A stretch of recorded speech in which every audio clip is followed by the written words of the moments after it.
Some men leave the battlefield, but the battlefield never leaves them. Nathan Cole thought he'd buried that version of himself.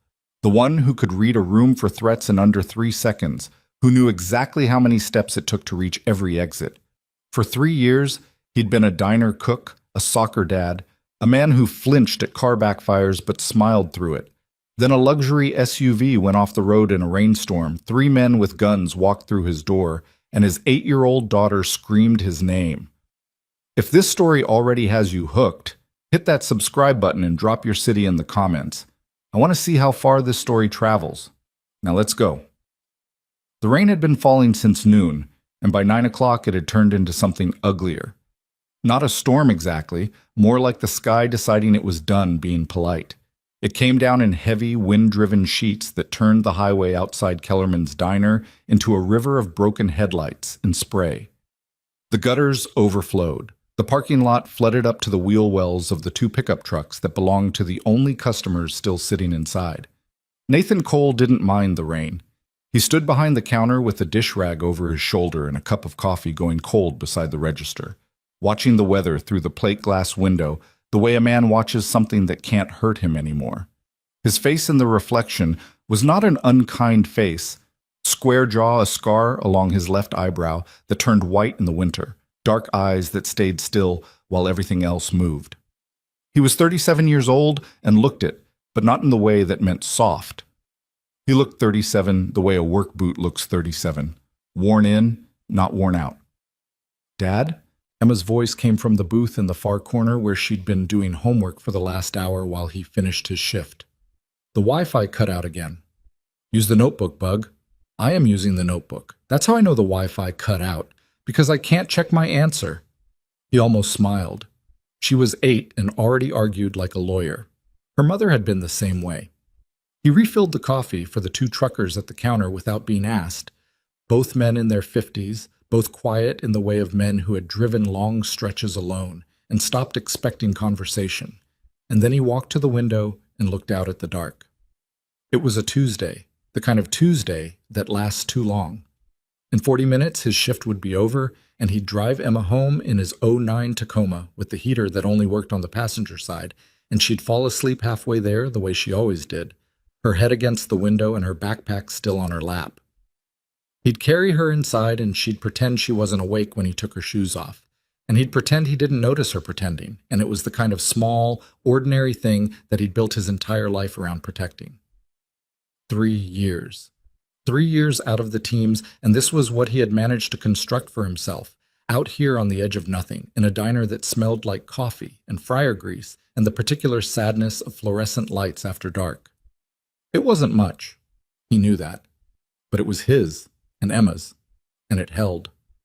He was still looking at the rain when the black SUV lost control. It came off the highway fast, too fast for the wet road, headlights swinging wide as the driver overcorrected, and then it was airborne for a half-second over the drainage ditch before it hit the gravel of the parking lot hard enough to throw sparks from the undercarriage. The vehicle spun a full 180 degrees before coming to a stop against the concrete base of the diner's sign. The sign said, "Kellerman's, hot coffee, all night," and one of the letters, the second E, had been broken since February. The 2 truckers looked up from their plates. Nathan was already moving to the door. He stepped out into the rain without thinking about it. The cold hit him immediately, soaked through his shirt in the first 10 seconds. But he crossed the parking lot at a steady pace, not running, eyes moving across the vehicle and the surrounding dark the way they always did whether he wanted them to or not. No other cars. The highway was empty in both directions. The SUV had its engine running still, the front end crumpled against the concrete, one headlight smashed and the other pointing uselessly at the sky. He reached the driver's door and pulled it open. The driver was a heavy-set man in a dark jacket, unconscious, a cut along his forehead bleeding freely. Nathan checked his pulse. Strong. Checked his neck for obvious injury, found nothing that screamed spinal, and left him. His eyes went to the back. The rear of the SUV was reinforced. He could see that from the door seams, the extra weight in the body panels, the way the door sat in its frame. Armored. Not a rental.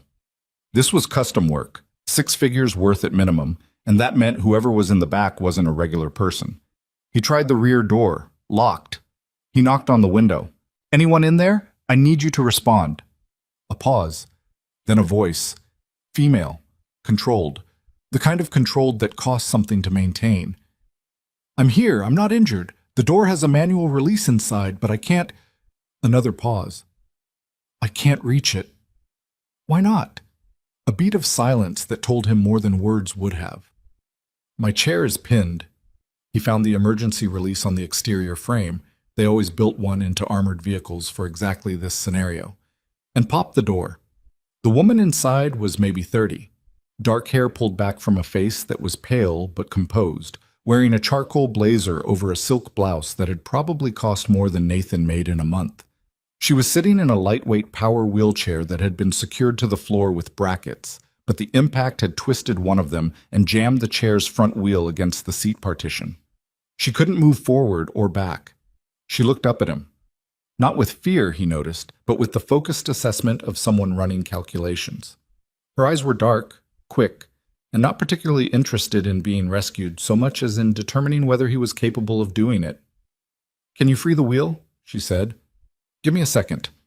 He climbed halfway in and got both hands on the partition, applied pressure at an angle that redirected the stress on the bracket, and the wheel came loose with a metallic pop. "There. Thank you." She began to move the chair toward the door. "Wait." He stepped back, judged the gap, the height of the door frame. Angle left about 15 degrees, there's a 3-inch lip. She looked at him for a fraction of a second. Then she did it, and the chair cleared the threshold clean. He walked beside her back toward the diner, one hand not touching her. She hadn't asked for that, but close enough to matter if the gravel gave way. The rain hammered both of them. "What's your name?" she asked. "Nathan. I work here." He held the door. "Clara Whitmore." He didn't recognize the name.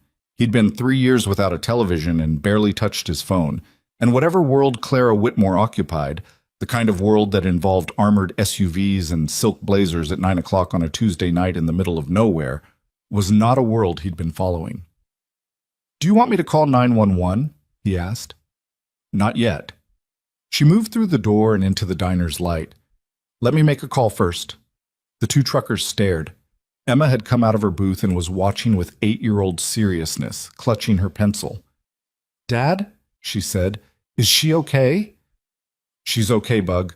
He crossed to Emma and crouched down slightly.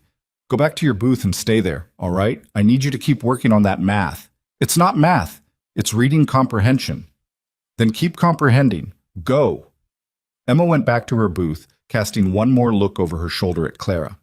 Nathan straightened and turned back to the room. That was when the door opened again. 3 men came in from the rain. They were dressed in dark jackets, ball caps pulled low, and they didn't bother shaking the water off. They moved into the diner the way people move when they've already planned the geometry of a room they've never been in. Spread, deliberate, covering angles. The one in front had his right hand inside his jacket. Nathan recognized it immediately. Not civilians, not bystanders, not anyone who had followed the SUV out of concern. His body knew before his mind finished the sentence. The man in front looked at Clara. Just for a second. Then he looked at Nathan. "Everyone stay calm," the man said, "and nobody gets hurt." It was the kind of line that meant the opposite of what it said. Nathan moved 2 steps left without appearing to, putting himself between the men and Emma's booth. His hands were at his sides. His face was still. The lead man, mid-30s, professional stillness, the scar above his ear that came from stitches, not an accident, came forward and stopped 6 feet away. "Sir, you need to sit down." "Okay," Nathan said. He didn't sit down. Clara's voice came from behind him, steady. "Nathan?" She said it quietly. She'd only known his name for 4 minutes, but she said it like she was trying to tell him something, like she already understood what was happening and she was asking him a question with one word. "Are you who I think you are?" The second man moved toward the back of the diner, toward Emma's booth. Everything inside Nathan Cole went very quiet. It was a specific kind of quiet, not peace, not calm, but the total absence of anything that wasn't useful. No fear, no hesitation, no second thoughts about who he was trying to be these days, what promises he'd made to himself, what life he'd carefully built out of ordinary things. All of that went away. What remained was geometry, distance, timing, the exact weight of the ceramic mug on the counter 3 feet to his right. The second man was still walking toward Emma. Nathan picked up the mug. He threw it at the overhead light. The diner went dark. What happened in the next 11 seconds would be difficult to explain to someone who hadn't experienced what training at that level actually does to a person. Not just what it teaches the hands, but what it does to time, to perception, to the relationship between decision and action. Nathan didn't think. He moved. He took the lead man down first with a strike that redirected the man's reaching hand and used his own momentum against him, driving him into the counter with enough force to end the conversation. The second man, younger, faster, better than the first, had changed direction when the light went out, and that bought Nathan an extra second. That was the difference. He came in from the side and low, got underneath the man's reach, and removed him from the equation in under 3 seconds. The third man was at the door. He'd seen enough. He ran. Nathan let him go. His breathing was elevated. Not much. He stood in the dark diner. The emergency light above the back exit had clicked on, throwing everything in dim red, and he ran a quick check. The 2 truckers were flat on the floor behind the counter, which was the right call. Clara hadn't moved her chair. Her face was completely controlled, and Emma was standing in the doorway of her booth, pencil still in hand, staring at her father. He crossed the room to her in 4 steps and knelt down. Her eyes were wide. "Are you hurt?" he said. "No." Her voice was small. "Dad?" "I know." He pulled her in, one arm around her. She pressed her face against his shoulder. I know." He stayed there for a moment that he couldn't afford, but took anyway. Then he looked up. Clara Whitmore was watching him. The calculation in her eyes had shifted to something else, something he couldn't quite name and didn't have time to examine. She wasn't frightened. She wasn't relieved. She was looking at him the way you look at something you've been searching for. "The third one got away," he said. "We need to move." "I know." She held his gaze for another second. "Who are you, Nathan?" He stood up. He looked toward the door where rain was still coming down on a Tuesday night that had stopped being a Tuesday night somewhere around the moment the SUV hit the concrete. "I used to be someone else," he said. "I've been trying not to be for a while." She nodded slowly, like that was the answer she'd been expecting. The 2 men on the floor were still breathing. The rain was still falling. Outside, somewhere in the dark, the third man was putting distance between himself and the diner, and Nathan was already running the math on how much time that gave them. Emma's hand found his in the dark. Small fingers, certain grip. He held on. The police came at 10:47 p.m. Nathan knew they would. One of the truckers had called while Nathan was zip-tying the 2 unconscious men with the cable ties he'd found in the supply closet, a detail that seemed to mildly disturb the older of the 2 truckers, not the zip ties specifically, but the speed and efficiency with which Nathan located them, applied them, and moved on without any visible emotional response to what he'd just done. The responding officers were local, 2 of them, county sheriffs, both young enough that the situation visibly exceeded their training. They took statements, photographed the scene, and called for backup and an ambulance with the slightly dazed energy of people who had expected a slow Tuesday and gotten something else entirely. The 2 men Nathan had put down had identification, which turned out to be fake, a fact the younger deputy announced with genuine surprise. Nathan did not find it surprising. Clara spoke with the officers for 12 minutes. She was precise, cooperative, and volunteered nothing beyond what was directly asked. She did not mention that she was Clara Whitmore, CEO of Whitmore Defense Systems, a company that managed contracts with the federal government worth a number Nathan didn't want to think about. She gave her name when asked. She described the attack in clear, sequential terms. She thanked the officers for their time. She was good at this. Nathan noticed that too. He gave his own statement standing near the door, Emma leaning against his arm with the particular heavy tiredness of a child who has held herself together for as long as she can and is now done. He said he'd acted to protect himself and the other people in the diner. He said he had prior military training. He said he did not know the men. All 3 statements were accurate. The sheriff, the older one, gray-haired, with the kind of permanent squint that came from 20 years of looking into prairie wind, studied Nathan for a long moment after he finished. "You said military training," the sheriff said. "That's right." "What branch?" "Navy." The sheriff nodded slowly. He looked at the two men on the floor, now in custody, then back at Nathan. Whatever question he was really asking, he seemed to decide not to ask it out loud. "We may need to follow up," he said. "I know where to find me," Nathan said. By midnight, the diner was empty except for Nathan and Emma, who had fallen asleep in her booth with her head on her backpack, and Clara, who had positioned her chair near the window and was on her phone, speaking in a low voice that Nathan couldn't hear and didn't try to.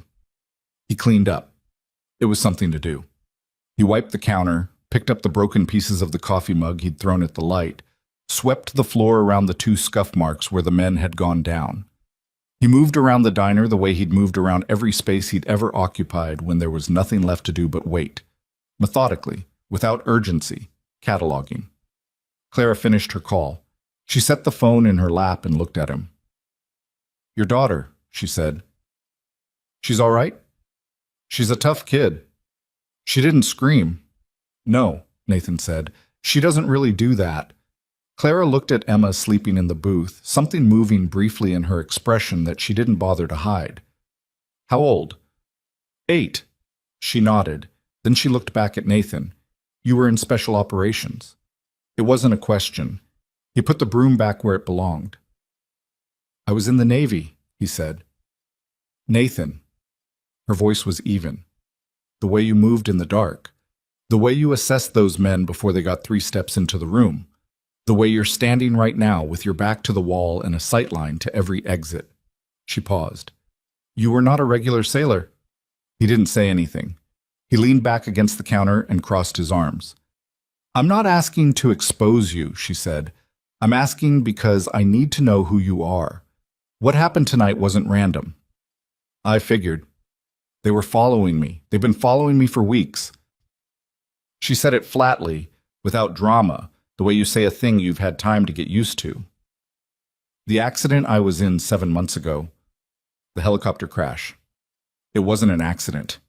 Nathan looked at her. "Somebody tried to kill me," she said. "They didn't finish the job. Tonight was their second attempt." The rain was still going outside, lighter now, more of a hiss than a hammer. Emma shifted in her sleep, made a small sound, settled again. Nathan looked at her for a second, then back at Clara. "You need to go to the federal authorities," he said. "I've spoken with 3 federal agencies in the past 7 months. I have attorneys, I have private security, I have a board that is supposedly on my side." She let that sit for a moment. "The man behind this has spent the last 15 years building relationships in exactly the right places. He's not worried about investigators." "Who is he?" "His name is Damien Crow." She said the name the way you say the name of something you've been thinking about for a long time. "He's been my chief operating officer for 6 years.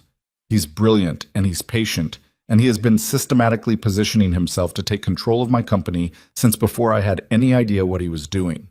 She looked down at her hands, then back up.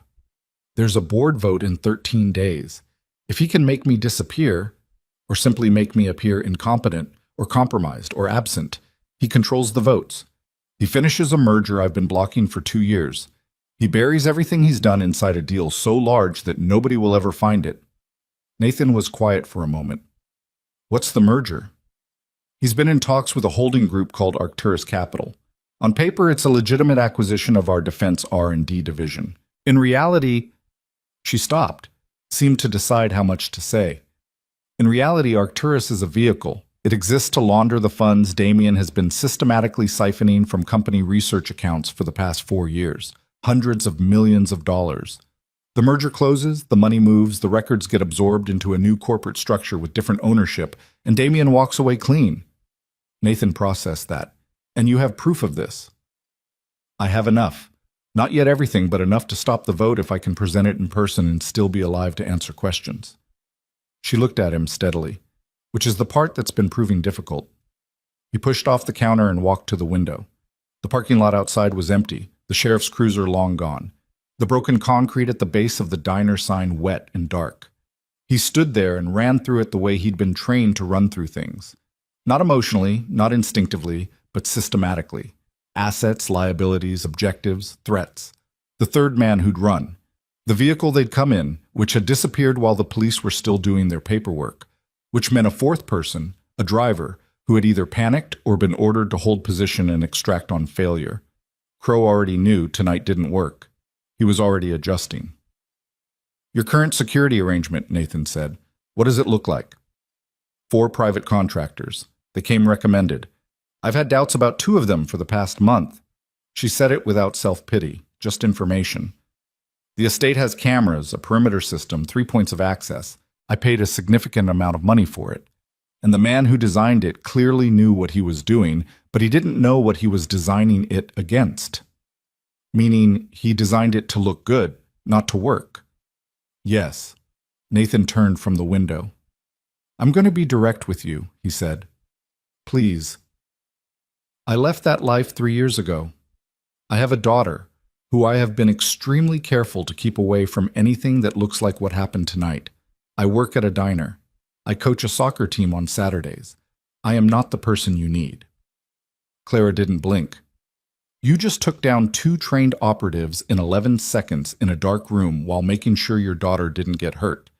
You identified a tactical withdrawal point. You assessed the 3rd man correctly as a lower threat than the 2 advancing, and you made the right call to let him run rather than pursue and leave the room uncontrolled." She tilted her head slightly. "With respect, Nathan, you're exactly the person I need." He looked at her for a long moment. "I have a daughter," he said again. Like that was the argument. "I know." Her voice went quieter. "She's asleep in a booth in a diner where 2 men with guns came for me tonight. She was in the room." A pause. "That's not going to stop being true because you go home and go back to work tomorrow." It was the exact right thing to say, and she knew it, and he knew she knew it, and neither of them said anything for a few seconds.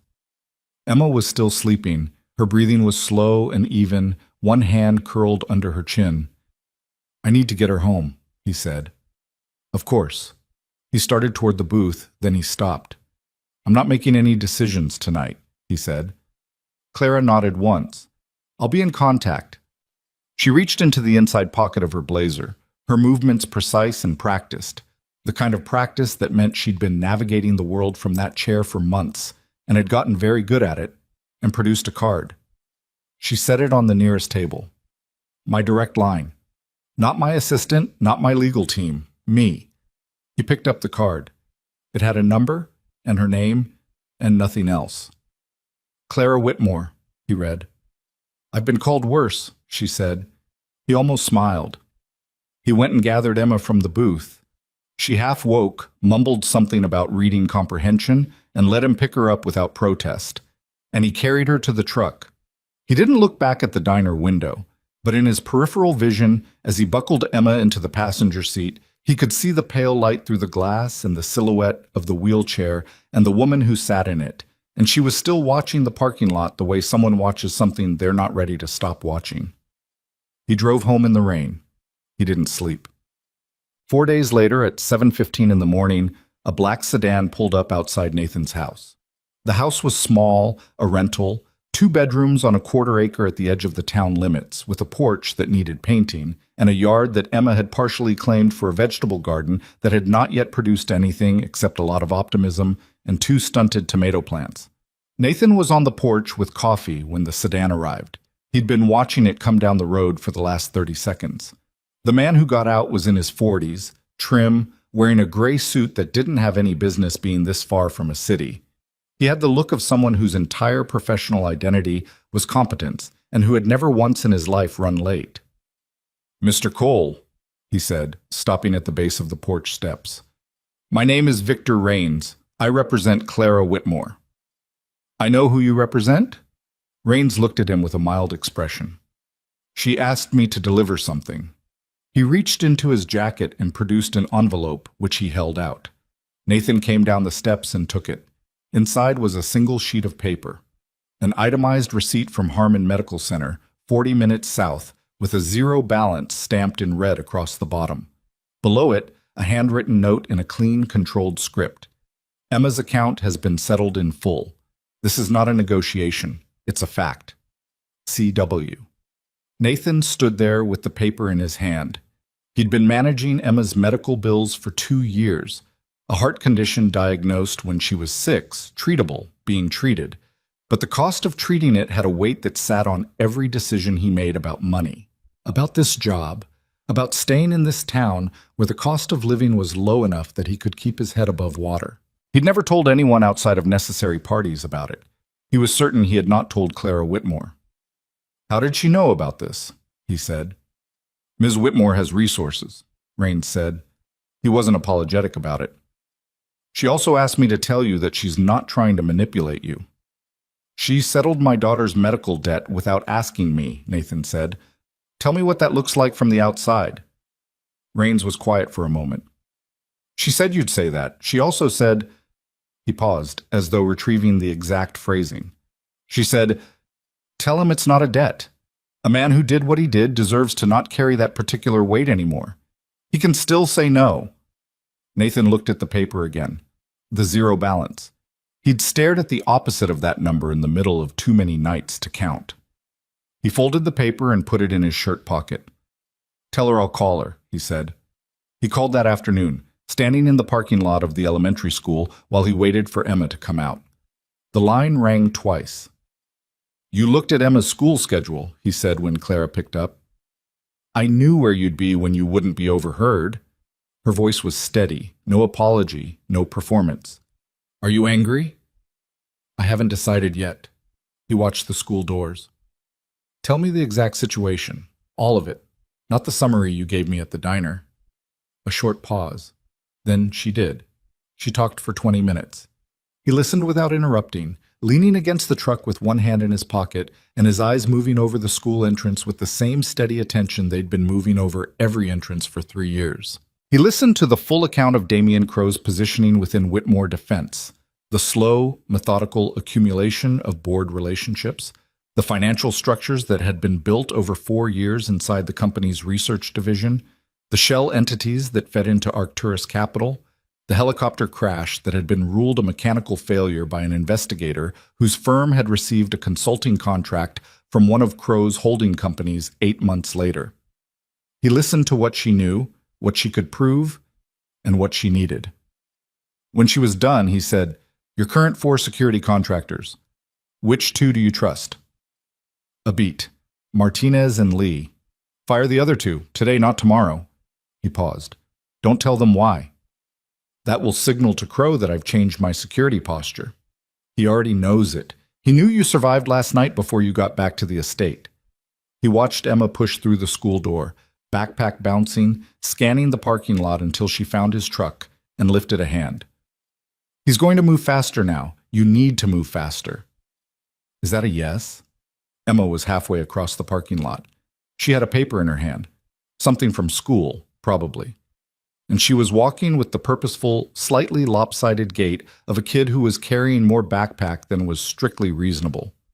"It's almost a yes," Nathan said. "I have one condition." "What is it?" "Emma comes with me. Wherever you set up, wherever we operate from.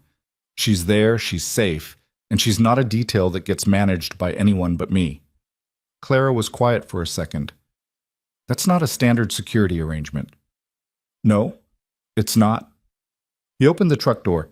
"I'm not a standard security arrangement." Another pause. "Agreed. And I'm in charge of all security decisions. No committee, no approval process, no corporate risk assessment. I see a threat, I respond. I need a change. It happens." Also agreed. He watched Emma climb into the passenger seat and dump her backpack on the floor, and immediately start telling him about something that had happened at recess involving a disputed call in Foursquare, and he held up one finger, 1 minute, and she subsided with visible impatience.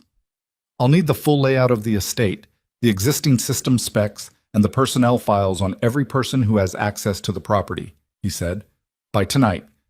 You'll have them by 4 o'clock.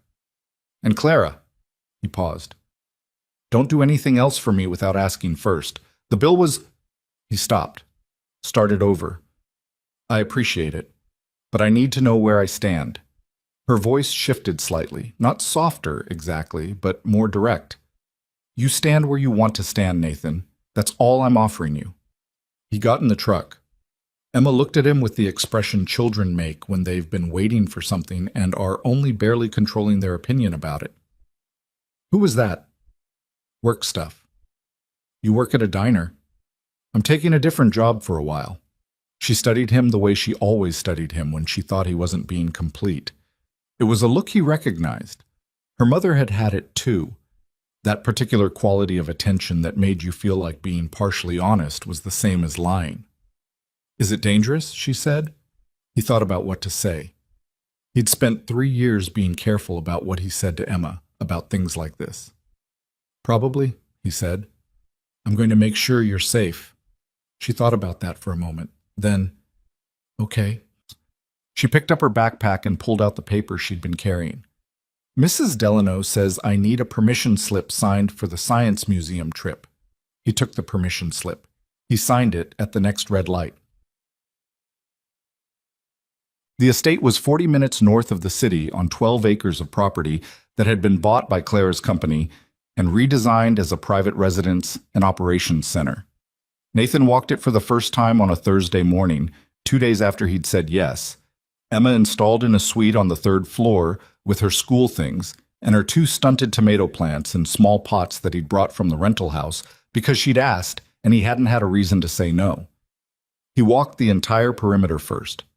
Alone, without asking for the security briefing, without looking at the system specs he'd received at 4 o'clock on Tuesday as promised. He wanted to see what he saw before he saw what he was supposed to see. It took him an hour and 40 minutes. When he was done, he sat down with Martinez. Mid-30s, former Marine, watchful eyes, the kind of stillness that meant something. And Lee, who was younger and female and had a background in electronic surveillance that Nathan recognized as the kind of training that came from somewhere with a serious budget. He liked them both within the first 10 minutes. The east fence line has a dead zone, he said. 18 meters between the oak grove and the maintenance gate. The camera coverage stops at the fence post and picks up again at the gate itself. Anything that moves through that gap in the right way is invisible. Martinez glanced at Lee. We flagged that 6 weeks ago. The system was designed by a firm Clara contracted before the crash. We were told it was being addressed. It wasn't addressed, Nathan said. It was left. That landed. Both of them understood what it meant. The gap hadn't been overlooked. It had been preserved. Someone designed the flaw in, Lee said. Yeah. He spread the estate plans on the table. I want cameras on every foot of that fence by tomorrow evening. Overlapping coverage. I'm also going to need the access logs for this property going back 6 months. Every person, every vehicle, every delivery. You think the breach is inside, Martinez said. I don't think anything yet. I want information. He spent the rest of the day going through the estate system room by room. He found 3 things in 6 hours that he hadn't been looking for and wished he hadn't found. The first was a camera in the east corridor with a firmware version that was 2 updates behind the others. Small thing, easy to explain, probably meaningless. The second was a motion sensor on the north stairwell that had been physically repositioned. The mounting holes showed it had been moved approximately 8 inches from its original installation point, changing its detection arc. The third thing was the worst.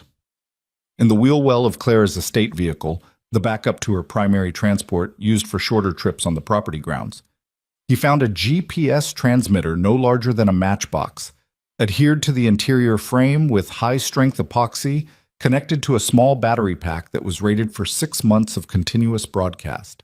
He held it in his hand for a long moment. Then he went to find Clara.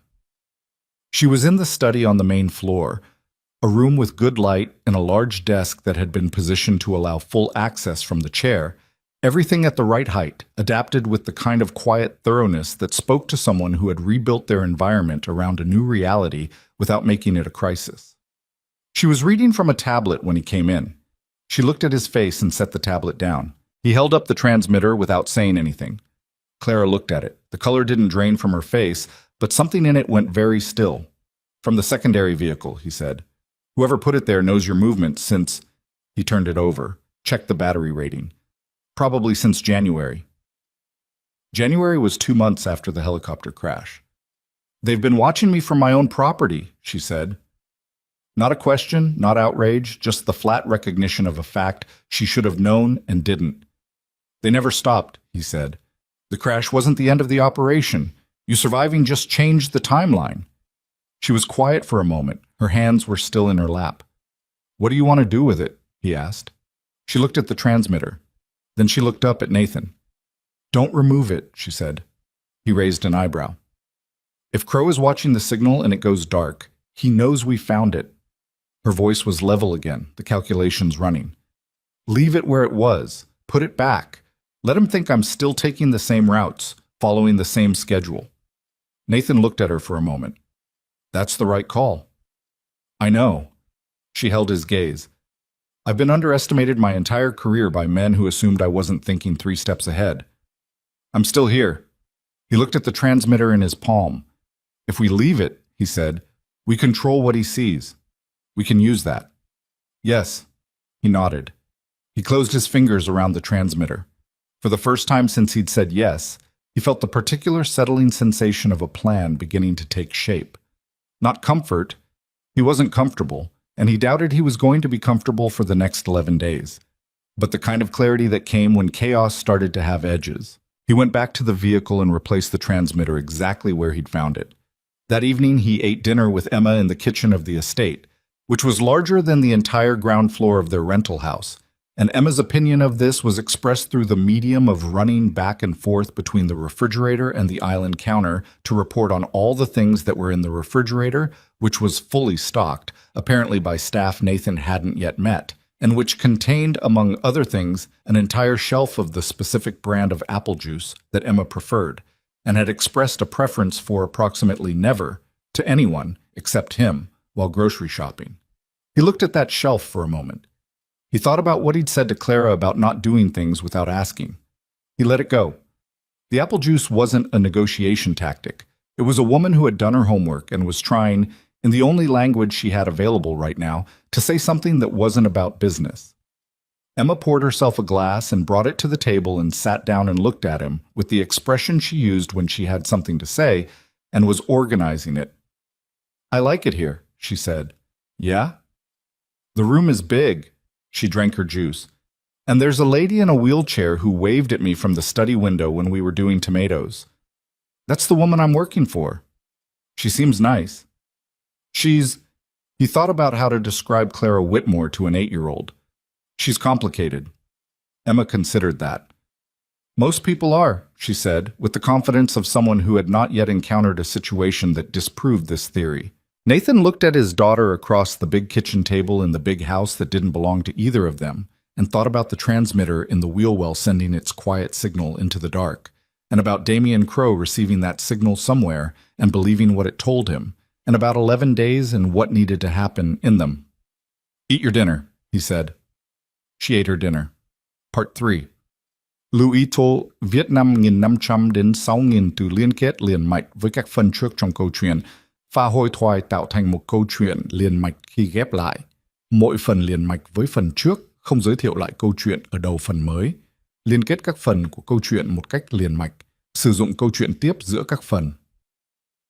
Duy trì chủ đề, tránh ngắt quãng đột ngột, không sử dụng gạch đầu dòng hoặc tiêu đề phụ, phong cách kể chuyện Mỹ, Hoa Kỳ, giống văn giàu cảm xúc.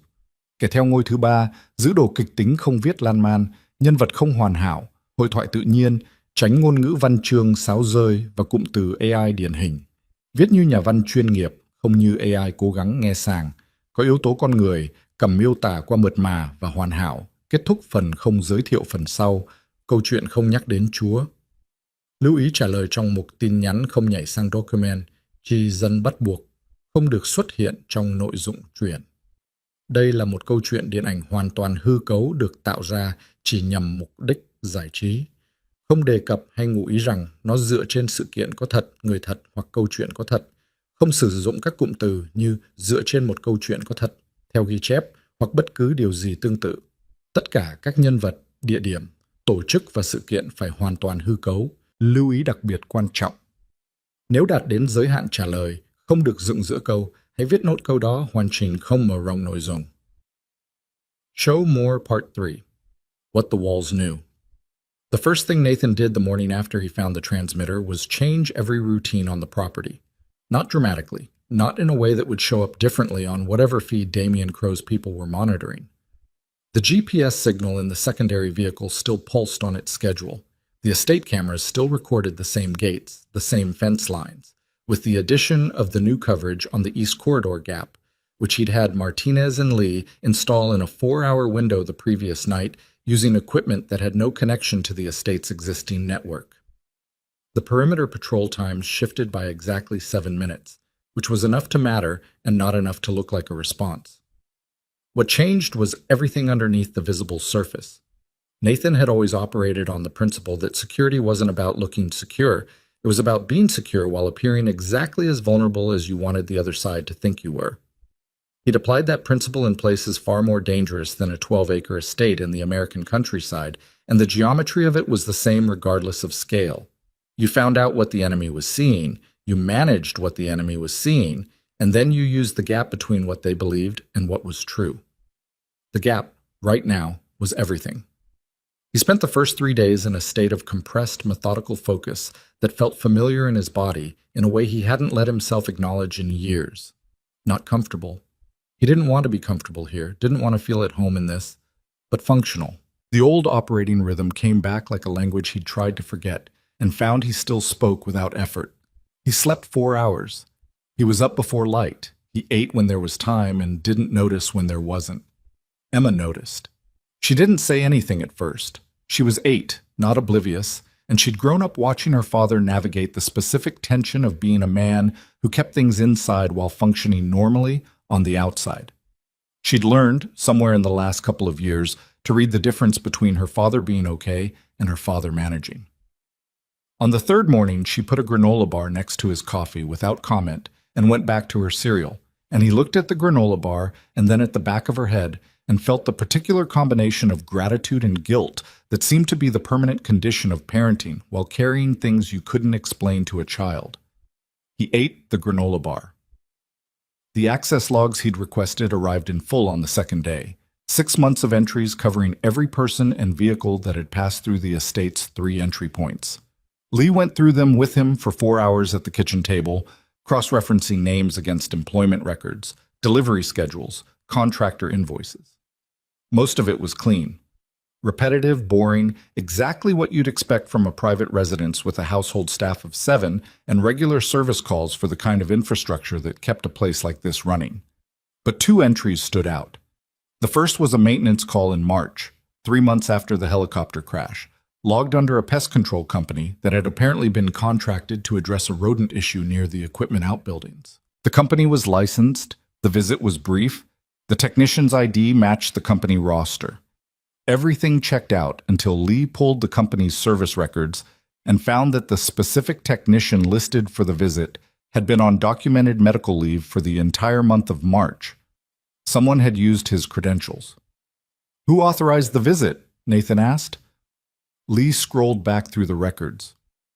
"The authorization signature is from facilities management, a woman named Petra Solis. She's been with the estate staff for 4 years. Where is she now?" "She left the company's employment in April, 2 weeks after the visit." Lee looked up. "Voluntary resignation. No exit interview notes in the file." Nathan wrote the name down. The second anomaly was subtler. A regular delivery driver, food and household supplies, twice weekly, a man named Garrett, who'd been making the same route for 14 months, had a gap in his entry log. 6 weeks ago, his usual Thursday delivery had been covered by a substitute. The substitute's name was logged. The vehicle plate was logged. But when Lee ran the plate, it came back to a catering supply company that had no record of any delivery contract with the estate, and when she called them, no record of ever having heard of the estate at all. "So we had an unknown vehicle on the property 6 weeks ago," Nathan said. "With an unknown driver using a borrowed credential," Lee said, "for a delivery window of approximately 40 minutes. 40 minutes was enough to install a tracking device. It was also enough to do a dozen other things, and Nathan filed all of them in the back of his mind without letting himself settle on any single one. He took both findings to Clara that evening. She listened without interrupting, which he'd already noticed was her way. She didn't react while information was still coming in, held everything until she'd heard it fully, and then thought before she spoke. It was a discipline that looked natural on her, but he suspected had been built over years of being in rooms where showing your reaction early meant losing ground. Petra Solis, she said when he finished. I remember her. She was efficient, quiet. I didn't know her well. Did she have access to the security system authorization? Facilities management has access to the contractor scheduling system, yes. It wouldn't have been unusual for her to approve a maintenance visit. Clara's jaw tightened fractionally. It was designed that way. Routine access, distributed authority, so that no single approval seemed suspicious. Crow understood the authorization structure, Nathan said. He didn't need someone with high-level access. He needed someone at the exact right middle level, where a single sign-off wouldn't trigger review. He's been inside this operation for a long time. She said it without any particular emotion, but her hands tightened slightly in her lap and then released. I keep finding new rooms in a house I thought I knew. Nathan looked at her for a moment. There was something in the way she said it, the precision of the metaphor, the controlled steadiness of her voice, that gave him a different read on her than the one he'd started with. He'd initially categorized her the way he categorized most people in her position: competent, accustomed to being in charge, capable under pressure, but in a context where pressure meant business crisis, not genuine danger. The past 3 days had revised that assessment. She was not managing the fear. She wasn't suppressing it either. She seemed to have made some kind of private reckoning with what was happening to her that had moved her past the phase where the fear was the loudest thing in the room, and now she was just operating. It was a recognizable condition. He'd seen it in certain people, in certain situations. It didn't make her invulnerable. It made her someone who had decided consciously that they were not going to stop. 8 days, he said. She nodded. 8 days to the board meeting. I want to bring in 2 more people, former teammates. He watched her. You'll want to vet them. I trust your judgment. You shouldn't yet. You've known me for less than a week. He was direct about it. No apology. Read their files, ask me questions, make your own assessment. He paused. That's how it works between us if this is going to work. She held his gaze for a moment. Something in her expression shifted. Not surprise exactly, but a recalibration of something. All right, she said. Send me the files. He sent them that night. Reyes and Dolan. Both former SEAL team members. Both men he'd been in situations with that were more credentialing than any piece of paper. Both now working in private security with the kind of professional discretion that came from understanding what information cost. Reyes was methodical, better at long-range assessment and electronic countermeasures. Dolan was fast and unpredictable in close quarters, the kind of person who was uncomfortable to be around until you absolutely needed him, at which point he became the most valuable person in the room. Clara had questions by 10 o'clock that night. He answered them. She approved both by midnight. Reyes and Dolan arrived the next morning. Dolan walked the perimeter before he said hello to anyone, which was the right instinct, and when he came back, he shook Nathan's hand and said, "The east fence gap is patched. Good call on the overlapping coverage." Then he looked at the house. Big place. Lots of windows. I know. We going to talk about the windows? We're going to talk about the windows. Reyes went straight to Lee, and they spent an hour talking about the electronic surveillance setup with the focused intensity of 2 people who had found an unexpected peer, which was gratifying to watch, and also immediately useful. By the end of the day, Nathan had restructured the entire security posture of the estate. He didn't announce it. He didn't brief the household staff beyond what was operationally necessary. He documented what changed, why, and what each change was designed to address. And he kept that documentation on a device that had never connected to the estate's network. He was 4 days in when he allowed himself to notice that he was also paying attention to Clara in ways that had nothing to do with threat assessment. It happened the way those things usually happen, incrementally, in small accumulated moments that don't mean anything individually and then do.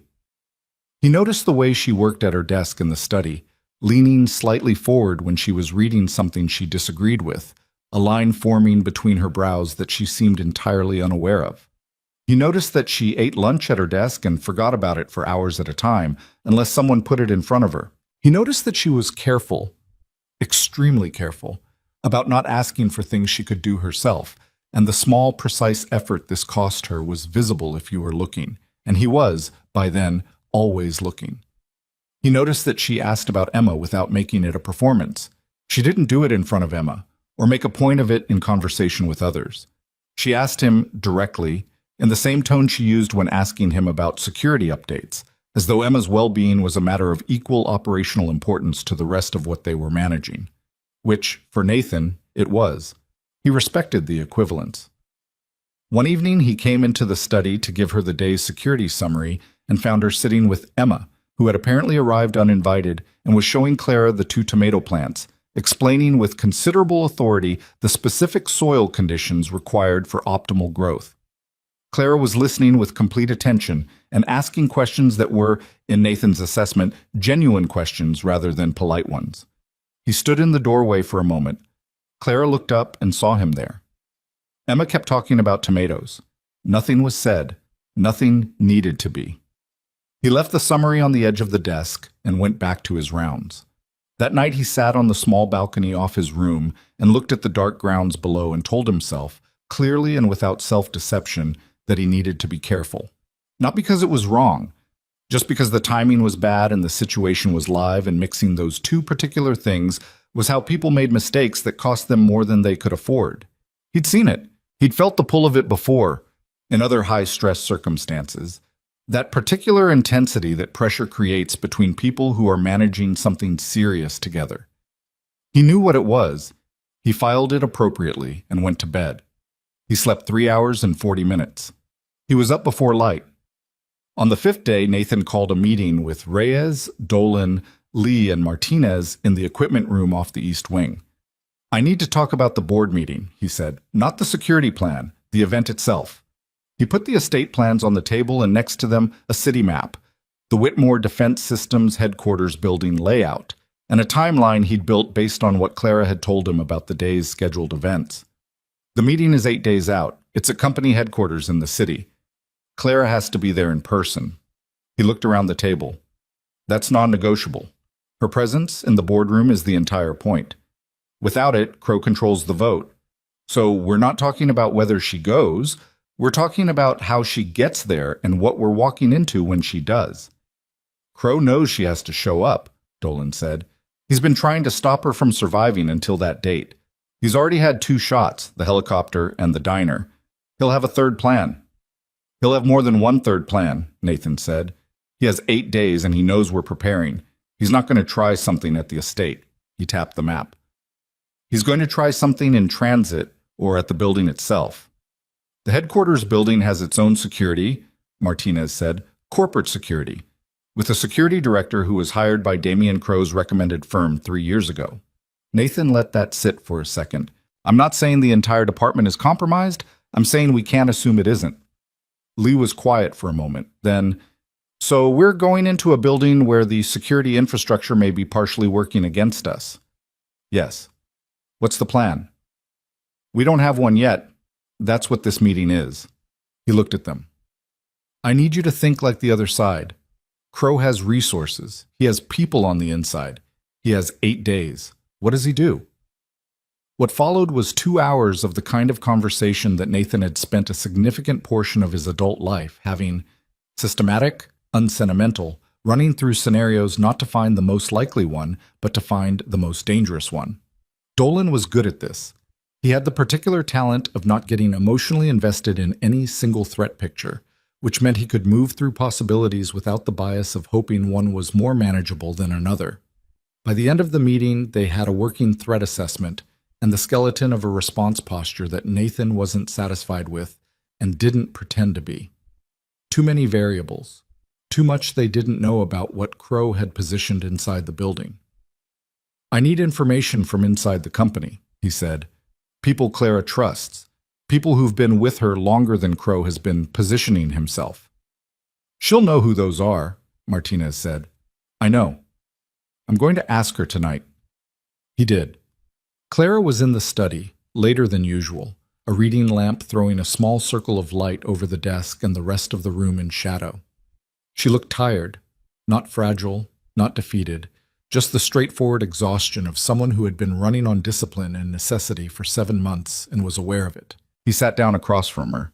He didn't open with the security question. "How are you doing?" he said. She looked at him for a moment like she was checking whether it was a real question. "I've been better," she said.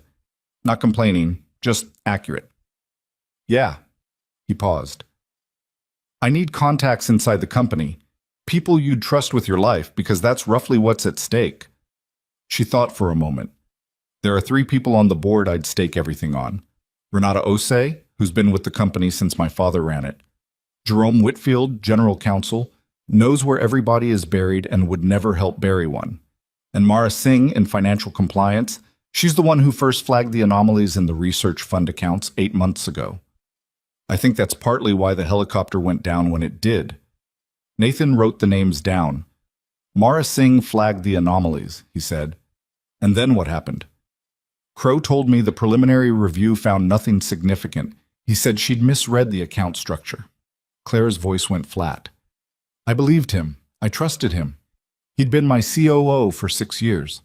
She looked at her hands. "He was very good." "Can you reach Mara Singh without going through company channels?"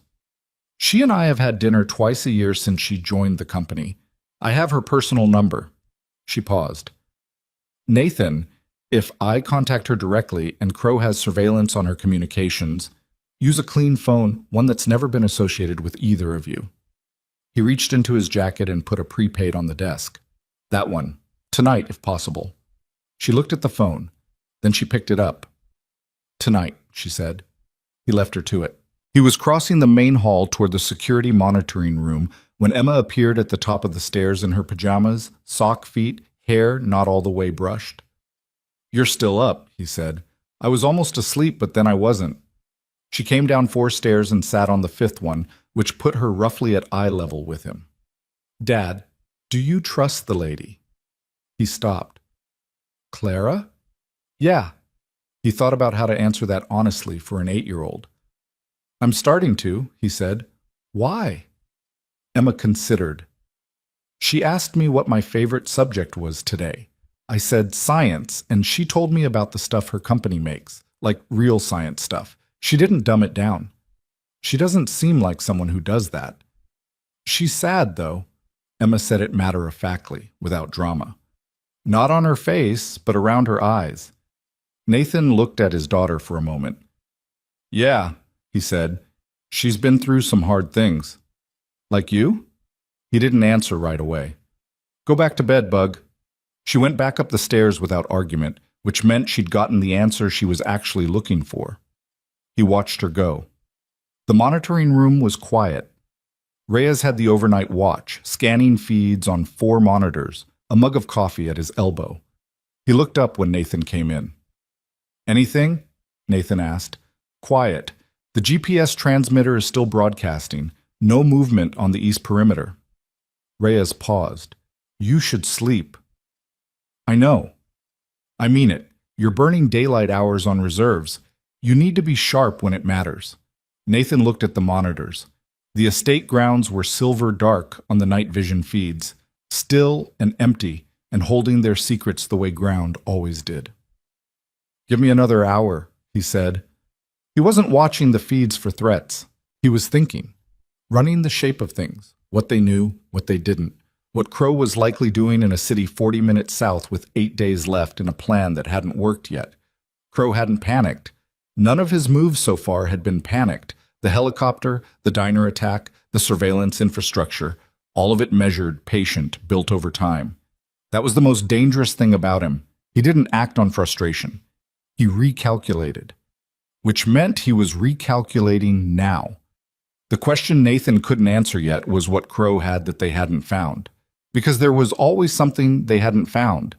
He'd never once worked an operation, in the teams or out, where you walked in knowing everything.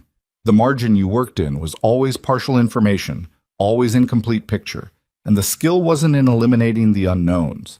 It was in being fast enough and flexible enough when the unknowns showed up. He went to bed at 1 a.m. He woke at 4:30 because something pulled him out of sleep without announcing itself. He lay in the dark for a moment, listening to the estate's nighttime sounds. The building settling, the distant hum of the climate system, rain beginning again on the roof. He sat up, Not a sound. Not a movement outside. Something else. A feeling he'd learned not to dismiss. Not intuition in the mystical sense, but the accumulation of pattern recognition operating below conscious thought, surfacing as unease when something in the data didn't fit. He got dressed and went to the monitoring room. Reyes was still there, halfway through his watch, alert. "Anything changed?" Nathan asked. Reyes frowned slightly at his screen. "The transmitter signal on the secondary vehicle has been broadcasting on schedule. But—" He pulled up a log window. "It went silent for about 90 seconds around 3 a.m., then came back. 90 seconds. Could be a battery fluctuation, interference. Could be someone accessed the vehicle." They both looked at the screen. Nathan thought about the east fence, the new camera coverage, the overlapping fields of view he'd positioned carefully on day one. "Pull the east perimeter footage from 2:45 to 3:15 a.m., he said. Reyes pulled it. They watched. For most of the window, nothing. Empty fence line, the oak grove motionless, the maintenance gate shut. Then, at 3:02 a.m., a shape moved through the edge of the frame, fast, low, staying to the shadows at the base of the tree line. It was visible for 4 seconds before it moved out of frame toward the maintenance outbuildings. Then, 9 minutes later, moving back the way it came. Gone. Nathan stood very still looking at the frozen frame. "They didn't know about the new cameras," Reyes said quietly. "No." Nathan's voice was flat. "They thought the gap was still there." "What were they doing for 9 minutes in the outbuildings?" "I don't know yet." Nathan was already moving. "Wake Dolan. Don't alert the house. Just us." He and Dolan swept the outbuildings at 4:45 a.m. with flashlights and sidearms, working in practiced silence. The first 2 outbuildings were clean. Equipment storage, groundskeeping tools, nothing disturbed. The third one was the electrical and utility hub, where the estate's main conduit junction fed power and data lines to the house. Dolan found it in 6 minutes. A small device, black, adhered to the interior of the data conduit panel with the same high-strength epoxy as the GPS transmitter in the vehicle. Slightly different form factor. Reyes identified it when they brought it to him. "Signal interceptor," he said. "It's not recording, it's filtering." He turned it over carefully. "Whoever installed this can selectively drop specific communication signals going to and from the house. Targeted. Precise." He looked up at Nathan. "If they activate this during an event, during a crisis, they can cut your communications at exactly the moment you need them." Nathan looked at the device. They'd come onto the property, right through where the gap used to be. Through a gap in his security that he had patched, except whoever came through tonight had a backup route that the new cameras caught only because the angle was slightly wider than he'd specified. They'd been on this property. Tonight. While Emma was sleeping upstairs, he felt the cold move through him the way it did when the stakes became completely real. Not fear, something cleaner and harder than fear. "Leave it," he said. Dolan looked at him. "Same reason as the transmitter. We leave it. We know it's there. We know what it does." He looked at Reyes. "Can you build a workaround? Something that bypasses the conduit entirely for critical communications?" "Give me 12 hours, Reyes said. "You have 8. Reyes nodded. He was already thinking about it. Nathan walked back to the house in the pre-dawn dark, past the oak grove and the fence line, and the maintenance gate that someone had come through in the middle of the night, and he thought about Damien Crowe sitting somewhere with people around him who did what he asked and reported what they found. He thought about 7 months of patience, of waiting, of watching a woman try to rebuild her life from a wheelchair while systematically ensuring that life would eventually run out of road. He went into the kitchen and started coffee. At 6 a.m., Clara came out of the study where she'd apparently stayed working most of the night, and she stopped when she saw Nathan at the kitchen table with 2 mugs and a look that she had already learned to read. She came to the table. He told her about the outbuilding, the device, the person who'd moved through the estate grounds at 3 a.m. with knowledge of the old gap that shouldn't have been knowledge anymore. She listened without interrupting. 7 days, she said when he was done. 7 days. She took the coffee mug he'd put in front of her and wrapped both hands around it. Outside the kitchen window, the sky was starting to go gray at the edges, the particular cold gray of early morning before the color came back in. "They're not going to stop," she said. It wasn't a question or a complaint. It was just the shape of things said out loud. "No," Nathan said. "They're not." "But neither are we." He looked at her across the table, the gray light through the window, the mug in her hands, the line between her brows that she was unaware of. "No," he said. "Neither are we." The 6 days between that gray kitchen morning and the board meeting passed in the way that high-pressure time always passes, simultaneously too fast and too slow, each hour loaded with more decisions than it should have been able to hold. Reyes built his communications workaround in 7 hours and 40 minutes, not 8. He ran fiber optic cable through the estate's old pneumatic tube infrastructure, a relic from when the building had been something else entirely, decades ago, creating a parallel data pathway that bypassed the main conduit junction entirely. The interceptor device in the outbuilding sat undisturbed, broadcasting nothing, waiting to be activated by someone who didn't know it had already been rendered irrelevant. Nathan checked it twice a day. It stayed dark. Mara Singh called Clara back on the prepaid phone 48 hours after Clara reached out. The call lasted 22 minutes.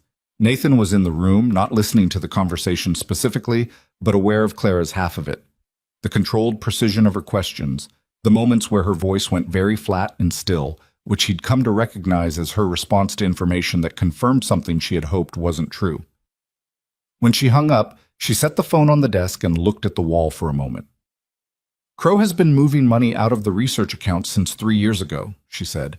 "Not 8 months. 3 years. Mara found the original trail. She didn't flag it 8 months ago because she'd discovered something then. She flagged it because she found proof." She paused. "The reason the helicopter went down when it did was because Crow found out she had gone to me directly, outside the compliance reporting structure. He moved within 2 weeks." "She's been sitting on this for 7 months?" "She's been terrified for 7 months." Claire's voice didn't carry judgment, just the plain weight of it. "She has a family. She knew what happened to me when I got too close." She looked at Nathan. "She kept copies, off-site, encrypted, held with an attorney under a sealed instruction that the files get released to federal investigators if anything happens to her." "Smart." "Very." Something moved across Claire's expression, a complicated mix of things. "She's been waiting for me to be alive enough to use them." Nathan looked at her. "Can she get the files to us securely?" "She already has. She embedded them in a cloud archive under a pseudonym she set up 2 years ago. She just gave me the access credentials." Clara held up the prepaid phone. "It's all here." He called Reyes in. It took Reyes 3 hours to access, verify, and package the financial records into a format that could be presented to a board of directors and simultaneously transmitted to federal investigators. When he was done, he sat back from the laptop and said quietly, "This is enough to put him away for a long time." "It's enough to stop the vote," Nathan said. "That's what we need it to do on Tuesday. 4 days out. 3, 2. On the day before the board meeting, Nathan sat down with Clara and went through the plan in detail. Not a rehearsal. He didn't do rehearsals, they bred false confidence, but a clear-eyed walkthrough of the sequence, the contingencies, the points where things could go wrong and what the response would be. The plan was this. Clara would arrive at Whitmore Defense Systems headquarters in the city for the 10 a.m. board meeting. She would enter through the building's executive entrance on the north side, which Dolan had spent 2 days mapping for sightlines, access points, and structural cover. Martinez would have eyes on the building exterior. Lee would be running communications from a position 2 blocks out. Reyes would maintain the secure data link that would simultaneously transmit Mara Singh's financial records to the SEC's electronic tip system and the FBI's Financial Crimes Division at the moment Clara presented them in the boardroom. Nathan would be with Clara the entire time. He would not leave her side from the moment they left the estate to the moment the meeting concluded. Emma would stay at the estate with a former colleague of Nathan's, a woman named Diane Kessler, ex-Army intelligence, now doing private consulting, whom Nathan trusted with his life and, more relevantly, with his daughter's life.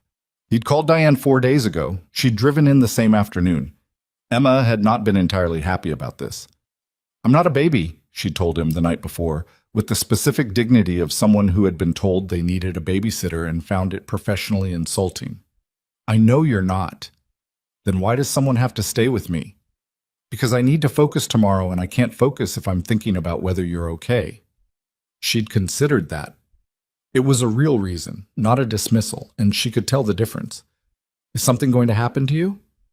I'm going to do everything I can to make sure nothing does. That's not the same as saying no. No, he said. It's not. She'd looked at him for a long moment with those eyes that saw too much for 8 years old. Come back, she said. Just that. That's the plan, he said. He'd hugged her, which she tolerated with the air of someone who found physical affection somewhat embarrassing but was willing to make exceptions for important occasions. He didn't sleep at all the night before. He didn't try. He sat in the monitoring room until 3 a.m., then walked the perimeter once in the dark with a flashlight he didn't turn on. The estate was quiet. The interceptor in the outbuilding was still dark. The GPS transmitter in the secondary vehicle was still broadcasting on its meaningless schedule. At 3:30 a.m., he stood outside Clara's study and saw light under the door. He knocked. Come in. She was at her desk, not working, just sitting. The lamp was on, and there was a cup of tea she hadn't touched and a legal pad with something written on it in her precise script. He sat down across from her without being invited, because at this point they were past asking. You should rest, he said. So should you. They looked at each other across the desk in the low light, and it was the kind of silence that had weight to it, the accumulated weight of 9 days of proximity and difficulty, and the particular strange intimacy of a high-stakes situation that had stripped away the normal social scaffolding between people. I'm scared, she said. Just like that. No performance. No apology. He didn't try to reassure her. He'd learned that she didn't want that. Yeah. Not of Crow. Not specifically. She thought about how to say it.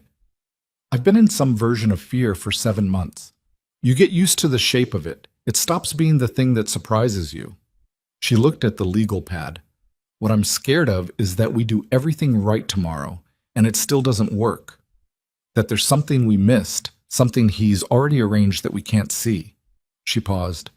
That I've brought you into this and put Emma in this house, and it still doesn't... Clara. His voice was quiet. I need you to stop that chain of thought. She looked at him.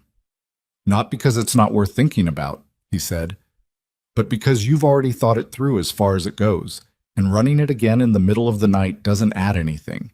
It just costs you. She was quiet. We've done the work, he said. We found what there was to find. We've built what there was to build. Tomorrow we execute and we deal with what comes up when it comes up. He met her eyes. That's all there is. She held his gaze for a long moment. You've done this before, she said. Gone into something knowing it might go wrong. Many times. How did you handle it? He thought about it honestly. I focused on the next decision, not the outcome. Just the next decision in front of me. She nodded slowly. She picked up the tea finally and drank some of it. My father built this company, she said after a moment. Not a non sequitur. He could feel the connection to everything else she'd said, the thread running through it. He started it in a warehouse with 4 people and a contract the size of nothing. He spent 30 years making it into something real. She looked at the legal pad. When he got sick, he brought me in. I was 26. Every single person in that boardroom thought he was making a sentimental mistake. A short pause. I've spent 8 years proving them wrong. I was 3 months away from closing the most significant contract in the company's history when Crow decided it was time to take what he'd been building toward for 4 years. Why did you trust him? She was quiet for a moment. He was very good at being trustworthy. He showed his work. He supported decisions that were good for the company even when they weren't what he'd have chosen. He was patient. She set the cup down. I've thought about it for 7 months.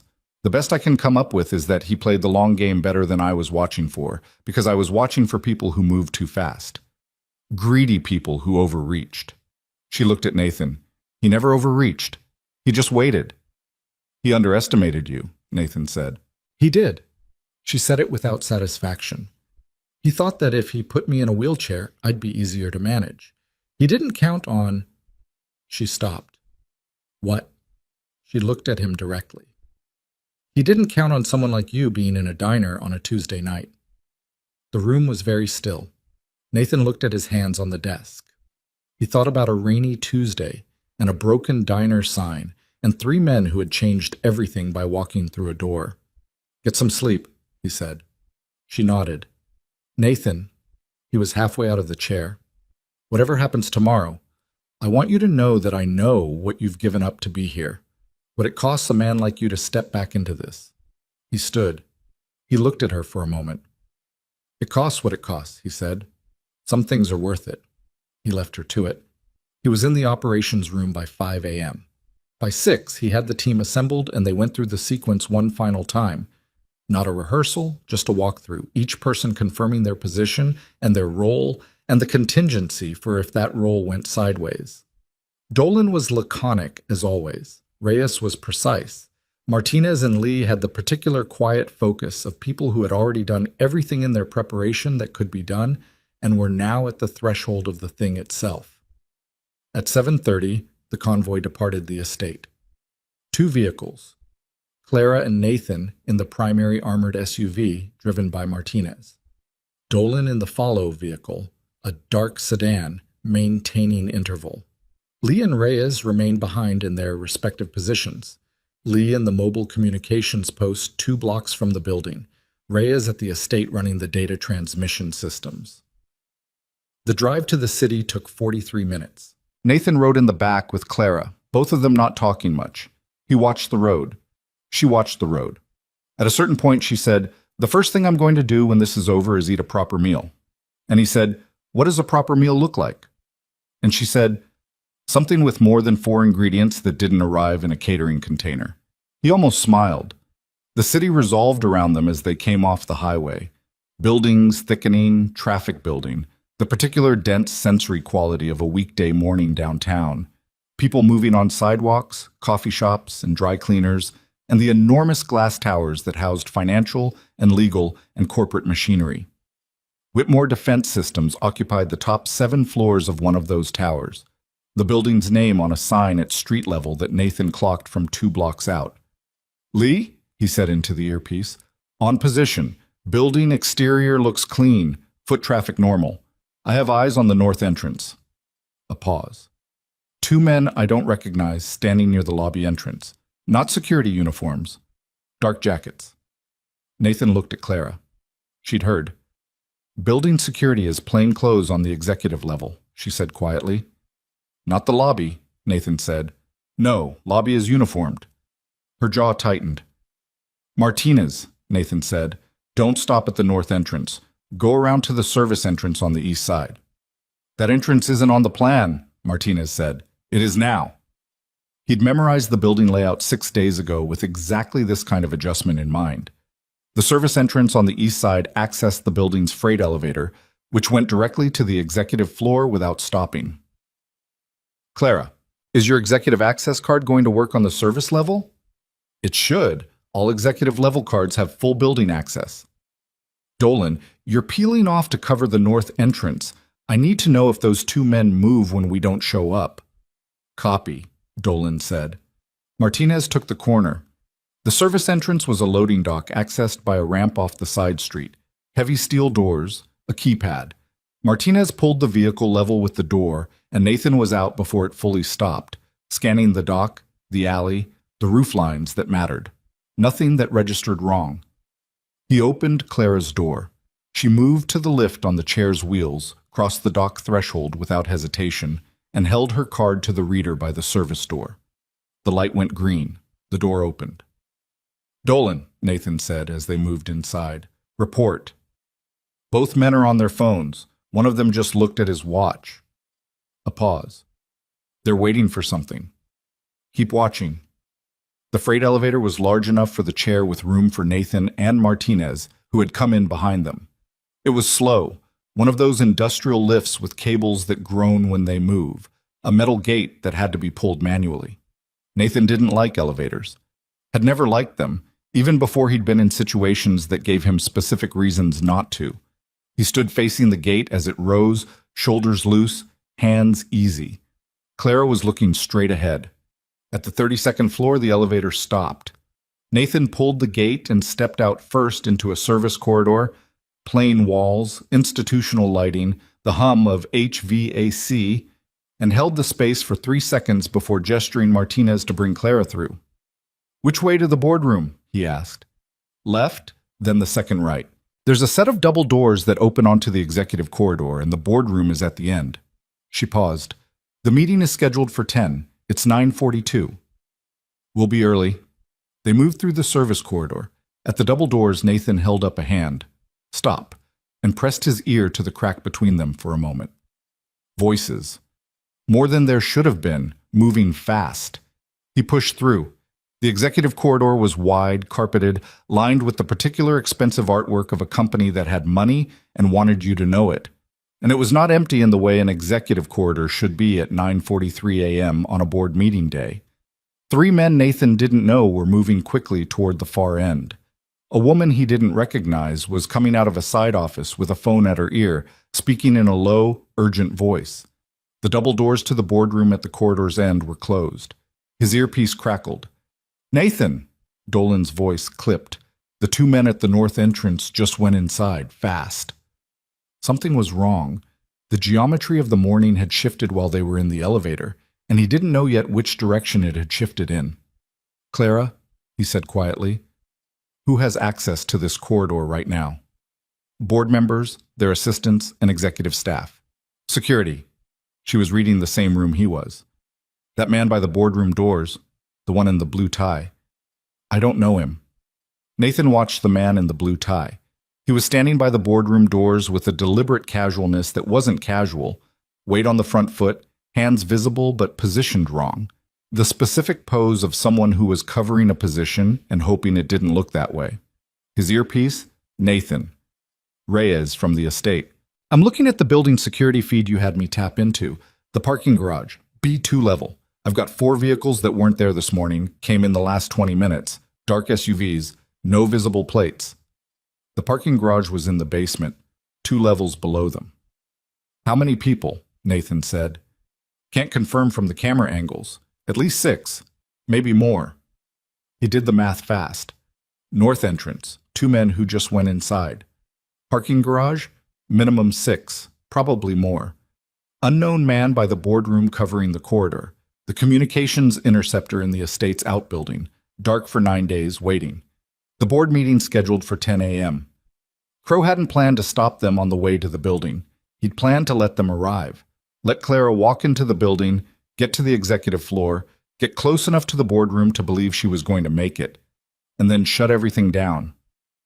"He's going to lock the building," Nathan said. Martinez looked at him. "He's got people in the garage and people at the entrance and someone positioned on this floor.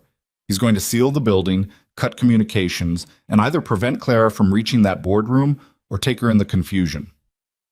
Nathan was already moving, walking toward the boardroom doors, getting between Clara and the man in the blue tie. "Reyes, activate the data transmission now. Don't wait. Board meeting hasn't started yet. Activate it now. We may not get another window." He was 5 steps from the man in the blue tie. "I need the financial files going to the SEC and FBI in the next 60 seconds. A brief pause. "Activating." The man in the blue tie saw them coming and straightened. His eyes went to Clara's chair and then to Nathan, and he made a decision Nathan could see him making in real time. The slight shift of weight, the hand moving. "Don't," Nathan said. He said it quietly. Just the one word. The man held. Nathan stepped past him and opened the boardroom doors.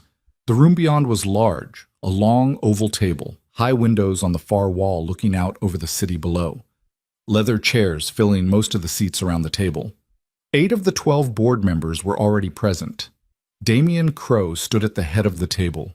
He was in his early 50s, taller than Nathan had pictured, silver-haired, with the kind of face that had probably been handsome when he was younger and had aged into something more compelling, an authority that came from knowing exactly how he appeared in a room and using it.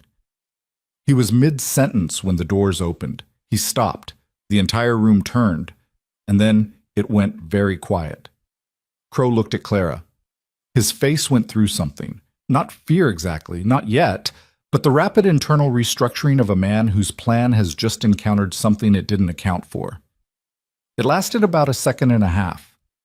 Then his expression settled back into the composed authority he wore like a second jacket. "Clara," he said. His voice was steady. "I don't know how you received the notice for today's meeting.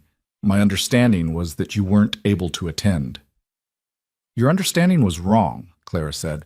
She moved the chair through the door and Nathan came in behind her, positioning himself inside the doorway where he could see the corridor and the room simultaneously. "This is irregular," said one of the board members Nathan didn't recognize.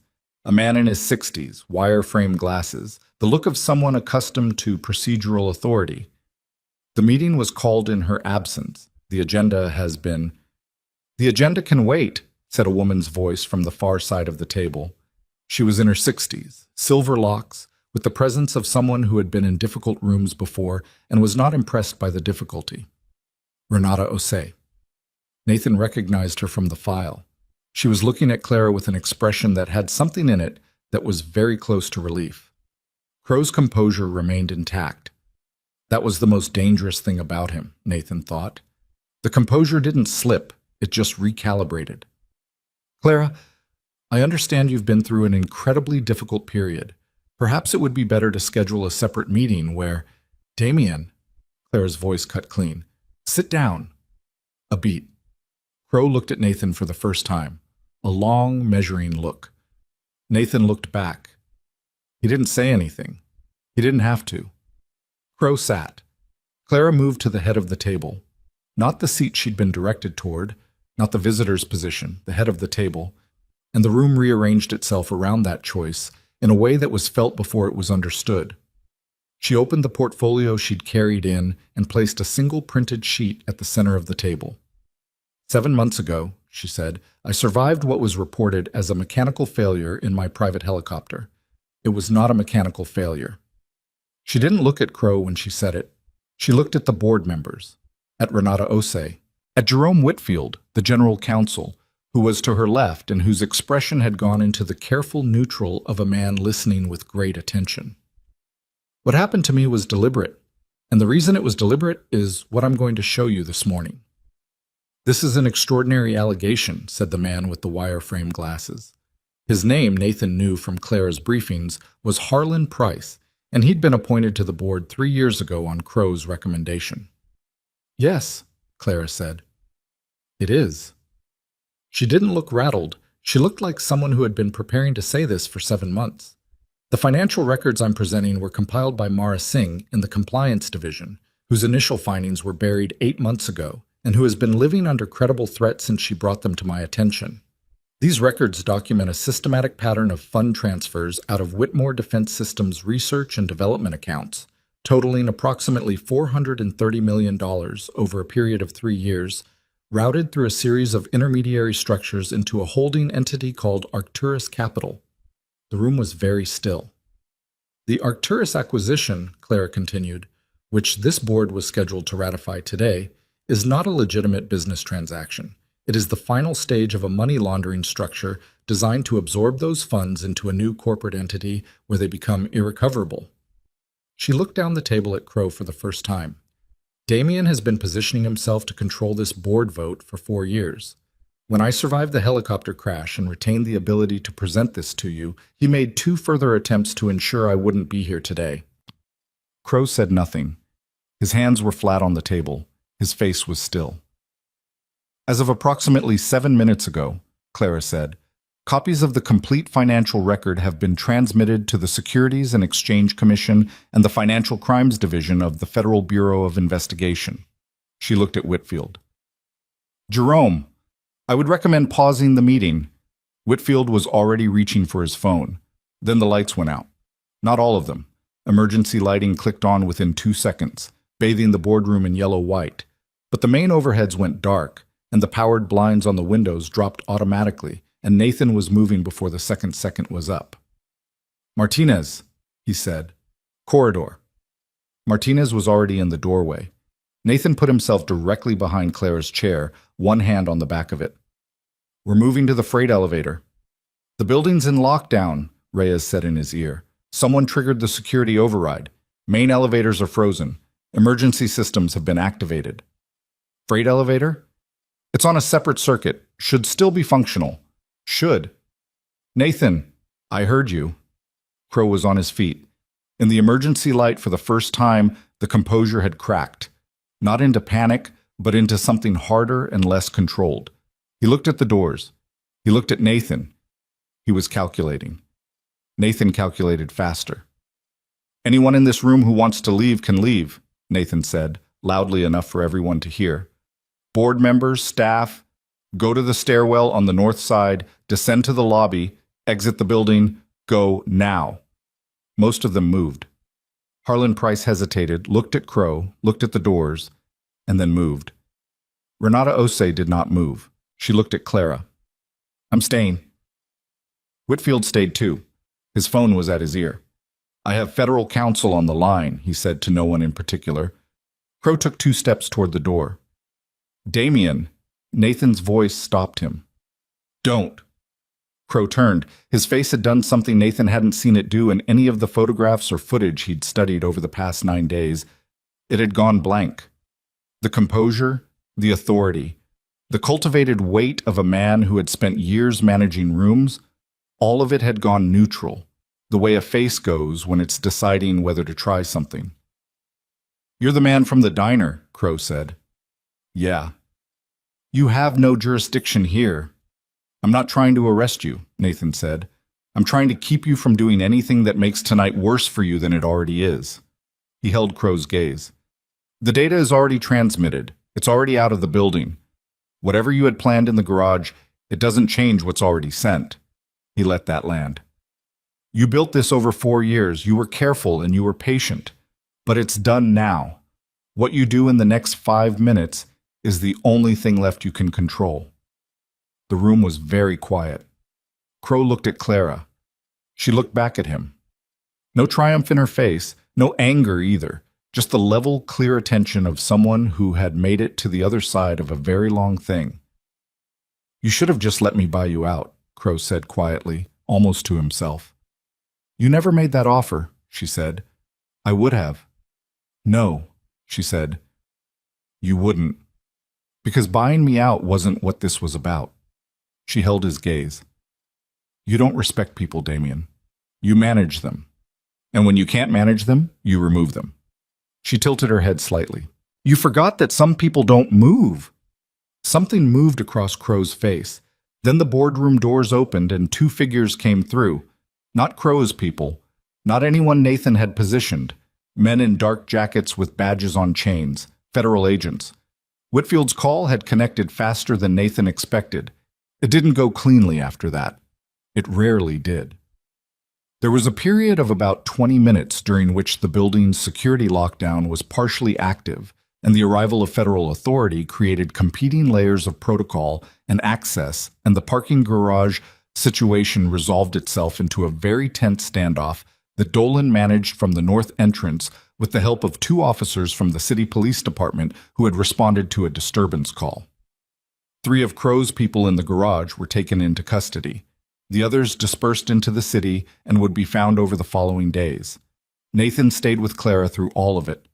When the lights came back on fully, he was standing by her chair in the boardroom while agents moved through the space, and Whitfield talked to someone on his phone with great urgency, and Renata Osei sat at the table with the stillness of a woman who had decided to simply wait for the dust to settle. At some point, Clara looked up at him. Are you all right? She said. Yeah. He checked himself. No injury, adrenaline leveling. You? She thought about it, actually thought about it, the way she did everything. I think so. She looked at the table, the scattered papers, the portfolio she'd carried into this room and opened and made matter. I think I might actually be. He called Diane Kessler at the estate at 11:23 a.m. All clear, he said. How's Emma?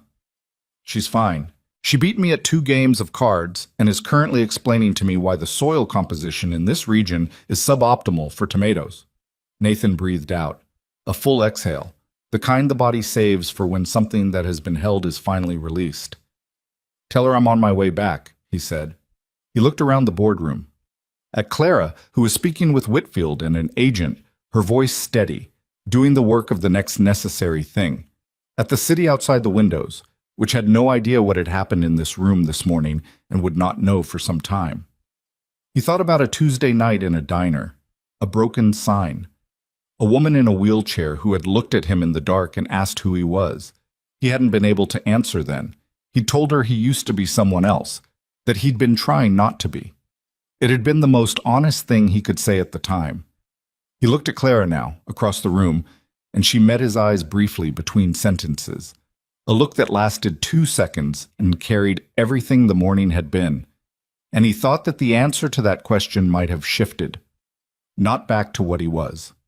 Not back to missions and targets and the particular cold utility of a man who had trained himself to be useful in the most dangerous ways a person can be useful. Something else. Something that didn't have a clean name yet, but it was there. Martinez was at his shoulder. "Vehicle's ready when you are?" Nathan nodded. He picked up his jacket from the chair where he'd set it and walked to the door and out of the boardroom and down the executive corridor toward the freight elevator, and the case Damien Crowe had spent 4 years building collapsed behind him in the hands of people who had been waiting for something like this to finally crack it open. The elevator was slow on the way down. He didn't mind. He had somewhere to be. The drive back to the estate took 43 minutes, the same as the drive in, but it felt different in a way that was hard to name, and Nathan didn't try. Martinez drove. The city thinned out behind them into suburbs and then into the open countryside. The sky wide and gray-white with the particular flatness of a late autumn morning that hadn't decided yet whether to give you sun or not. Nathan sat in the back and looked out the window and let his body do what it always did after an operation wound down. The slow, unglamorous process of standing down, of coming off the edge, of the adrenaline working its way out and leaving behind it the specific exhausted clarity of a person who has been keyed up for a sustained period and is now, finally, not. His hands were steady. His breathing was normal. He was tired in a way that went past the physical, the kind of tired that lives in the chest rather than the legs. He thought about the boardroom, the moment the doors opened and the whole room turned. He thought about Crowe's face when he understood it was over. Not panic, not collapse, but that blank neutrality of a man watching something he'd built for years dissolve in the space of a single morning. Nathan had seen that expression before, on different faces, in different contexts. There was nothing satisfying about it. There never was. He'd never once walked away from a resolved situation feeling the way he'd expected to feel, and he'd stopped expecting it years ago. What you got, at the end of something like this, was not satisfaction. It was the quiet that comes after noise. And in that quiet you could hear, if you were honest enough to listen, all the things the noise had been covering. He was thinking about Emma. He was thinking about Clara. He was thinking about a version of himself that he'd tried to bury 3 years ago in the decision to leave the teams, to take the diner job, to build a life so deliberately ordinary that no part of his past could reach him through it. He'd done it for the right reasons. He still believed that. But sitting in the back of an armored SUV on the way back from a morning that had required exactly the person he'd been trying not to be, he was aware that the project of self-erasure had been, at its core, a kind of dishonesty. Not about what he wanted, about what he was. You couldn't bury the part of yourself that knew how to read a room for threats in 3 seconds. You couldn't put away the instinct that moved before the thought finished forming. You could refuse to use it, keep it covered, let it go quiet. But it was still there, still running, still the architecture of who you were underneath everything you'd constructed on top of it. The question wasn't whether to admit that. The question was what you did with it, in a life that wasn't the life you'd left. He didn't have the answer yet, but he was, for the first time in 3 years, asking the question without flinching from it. Martinez pulled through the estate gates at 12:08 p.m. Emma was on the front steps. She'd clearly been watching for the vehicle because she was already moving by the time it stopped, down the steps in her jacket and her sneakers with the left lace perpetually half untied, and when Nathan got out, she crossed the distance at the particular speed of a child who has been trying very hard not to worry and is now releasing all of that worry into motion. He crouched down and caught her. She didn't say anything for a moment, just held on, arms around his neck, with the full-body grip that children apply when they have decided physical contact is the most efficient form of communication available. He held her back and felt the tension go out of his shoulders in a way he hadn't let happen since before the night in the diner. A way that wasn't tactical relaxation, but the real kind. The kind that only certain people in certain relationships can produce in you without trying. "You're okay," she said into his shoulder. Not a question. "I'm okay." She pulled back and looked at his face with the thoroughness of someone conducting an inspection. She looked for a long moment. Then, apparently satisfied, she said, "Diane cheats at cards." Behind him, from the front door, Diane Kessler said, "I do not cheat at cards. I have strategic advantages that you haven't developed yet." "That's what cheating is," Emma said, with complete certainty. Nathan stood up. He looked at Diane over Emma's head and said with his eyes, everything that words were inadequate for. The gratitude, the relief, the specific trust of a man who has left the most important thing in his life in someone else's hands and come back to find it whole. Diane nodded once. She'd always understood the economy of that kind of communication. "There's food inside," she said. "Real food. I cooked." He went inside. The weeks that followed were not clean. Nothing after something like that ever is, and anyone who tells a story where the resolution arrives all at once, complete and without loose ends, has never actually been through one. Damian Crowe was taken into federal custody that afternoon. The charges were substantial: securities fraud, wire fraud, attempted murder, conspiracy, and the evidence Mara Singh had compiled, combined with the financial records transmitted from the estate that morning, was sufficient for prosecutors to build a case that his legal team would spend years trying to dismantle and fail. 3 of his associates in the parking garage were arrested before the day was out. The others were identified and picked up over the following 2 weeks. The man who had run from the diner on that first Tuesday night turned out to be a mid-level operative in a private security firm that Crowe had been using as muscle for 3 years, and he cooperated with investigators in exchange for considerations Nathan didn't follow the details of and didn't particularly want to. The 2 men Nathan had taken down in the diner, whose identities had turned out to be fabricated, were eventually matched to real names through a combination of federal investigation and a forensic process Nathan was not involved in and didn't need to be. He gave his statement to the FBI twice, once in the week after the board meeting, once 6 weeks later. And both times the agent across the table was careful and thorough and only mildly baffled by the cumulative picture of a former Navy SEAL working at a roadside diner in the rural middle of nowhere who had, over the course of 11 days, essentially dismantled an assassination campaign run by a corporate executive. Nathan answered the questions directly and without elaboration. Harlan Price resigned from the Whitmore board within 48 hours, citing personal reasons that fooled nobody. An independent audit of the board's decision-making over the preceding 3 years was commissioned and would run for several months. 2 other board members with connections to Crowe's network followed Price out the door before the audit concluded.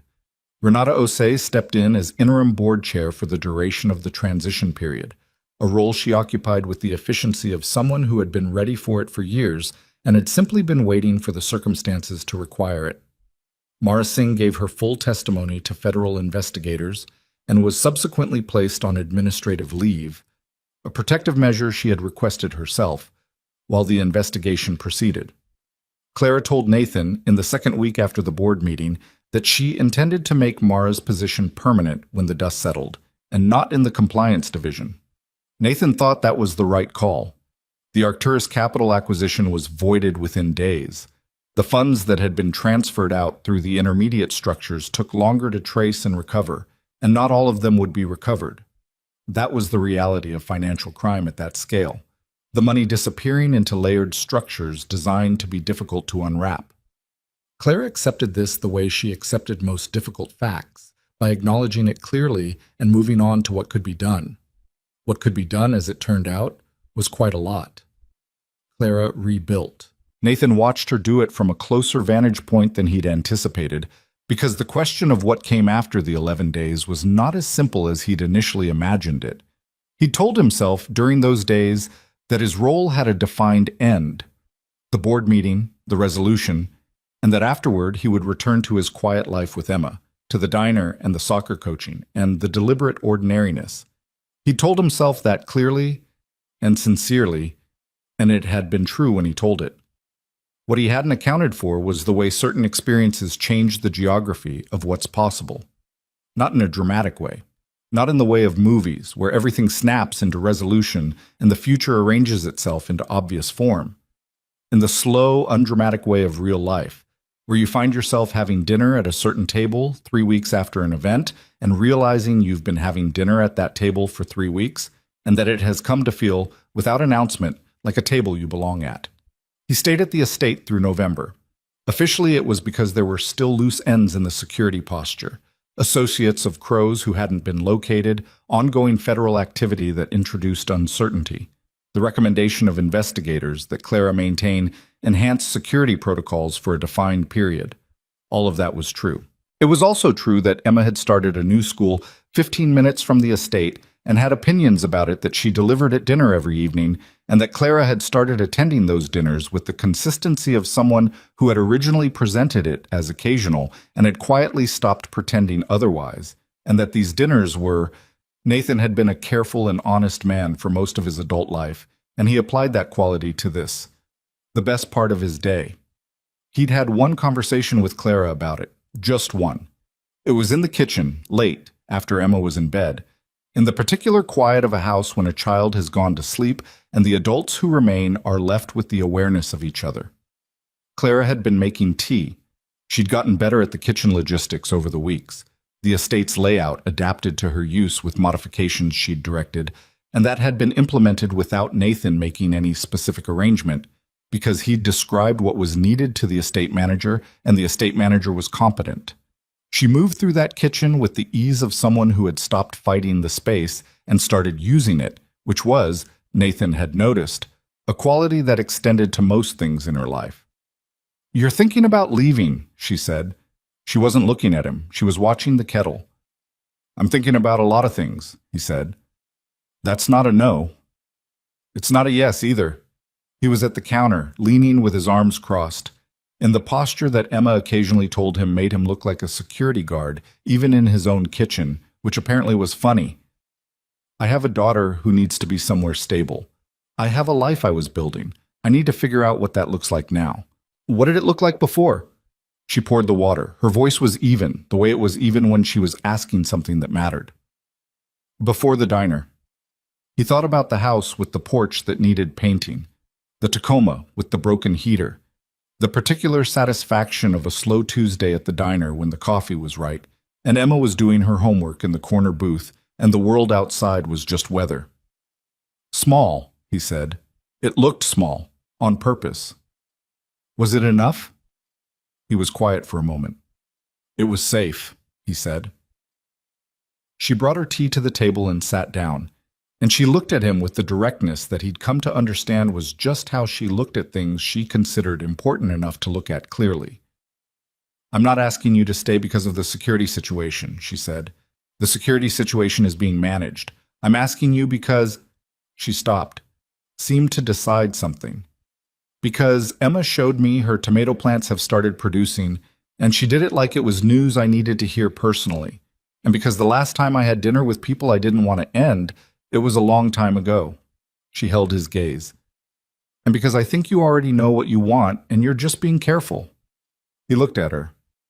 "I'm always careful," he said. "I know." A pause. "Nathan, being careful isn't the same as being right." He didn't have an answer for that right away. He thought about what Emma had said about Clara's eyes, back at the beginning of it. She's sad, though. Not on her face, but around her eyes. He thought about what he'd said to Emma about Clara being complicated, and Emma's response, delivered with the airy certainty of an 8-year-old. Most people are. He thought about the kitchen at 6 a.m. on the morning of the board meeting, 2 mugs of coffee, gray light through the window. Neither are we. The specific weight of that moment, 2 people deciding something together without saying it out loud. "I'm going to need time," he said. "That's fine." She said it simply, without pressure. "Time is something I have more of than I used to." He looked at her. "That's true." "It's a recent development," she said. "I'm still getting used to it." He smiled. It was a real one, the kind that arrived without warning, unperformed, slightly surprised at itself. She saw it. She didn't make anything of it. She just looked at him with those dark, quick eyes and drank her tea.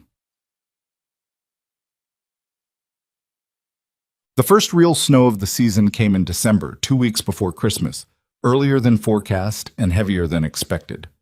Emma was thrilled about this in the specific way of children who have never shoveled a driveway and experience snow as something that happens to other people's schedules and not their own. She stood at the estate's tall windows, watching it come down, with the reverence usually reserved for phenomena of genuine magnitude. The tomato plants had been moved inside weeks ago. They were in the sunroom off the east wing, producing with modest but genuine success the kind of small, unimpressive tomatoes that tasted better than they looked, which Emma had announced was the best kind because it meant you couldn't judge them from the outside. Nathan had agreed, and he'd meant it in more ways than one, and he didn't think Emma had caught the double meaning, but he'd caught it himself and turned it over quietly for a few days. Claire's recovery was ongoing in ways that didn't announce themselves dramatically because she refused to let them. Nathan knew, because he was paying attention in the way he'd learned to pay attention to things that mattered, that she'd been working with a specialist team over the preceding months, a combination of physical therapy and a surgical procedure that Whitmore Defense Systems' own medical research division had developed, and that was, by any reasonable measure, a genuine breakthrough in spinal cord intervention. He didn't ask her about it directly. She didn't brief him on it, but he was there the first morning she took 4 steps across the physical therapy room with a walker, and he happened to be in the hallway outside the room's glass panel when it happened. And she didn't see him standing there. He watched her face in that moment. He'd seen people accomplish difficult things in difficult circumstances many times over the course of his life. He'd been present for moments of genuine human effort that he had no adequate language for. But the expression on Clara Whitmore's face when her legs held her weight, not triumph, not relief, something more interior and private than either, the specific expression of a person who has been fighting something in the dark for a long time and has just seen for the first time the actual possibility of light, was one of those things that stays with you the way certain images stay, lodged somewhere in the memory that doesn't release things easily. He went back to what he was doing. He didn't mention it. Some moments aren't meant to be witnessed and discussed. They're meant to be protected. She told him herself 2 weeks later, on the evening of the first snow. They were in the study. She'd asked him to come in because she wanted to tell him something, which was how she did most things she considered significant, directly, with notice, without making it a performance. He sat down and she said without preamble, "I walked 40 feet yesterday without the walker." He looked at her. "The doctors are calling it remarkable," she said. "I'm calling it a work in progress." She paused. "I wanted you to know." He understood without her saying it why she wanted him to know. He understood what he was being included in and what that meant, and the fact that she was telling him the way she was telling him, plainly, in a room lit by one lamp, the snow coming down outside, was itself the thing that mattered. "How does it feel?" he said. She thought about it, the way she thought about things that deserved honest answers. Like something I'd given up on that turned out not to be finished giving. She looked at her hands. "I spent a lot of months believing I was making peace with the wheelchair. I told myself I was being realistic, adaptive." A short pause. "I think some of it was realistic, and some of it was just giving up early because fighting felt too expensive." She looked up at Nathan. "You don't do that." "I gave up on myself for 3 years," he said. "That's different. You weren't giving up. You were protecting Emma." She tilted her head slightly. "There's a difference between retreat and sacrifice." He looked at her for a long moment. Nobody in his adult life, not his commanding officers, not his teammates, not the few people he'd tried to be close to in the years before Elena died, had ever framed it that way.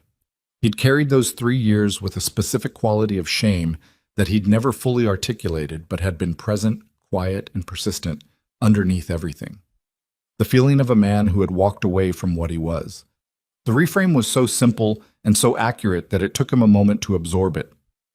"You're good at that," he said. "At what?" "Seeing things straight when they're at an angle." She considered that. "I've had a lot of practice seeing things people don't want to show me. It becomes a skill."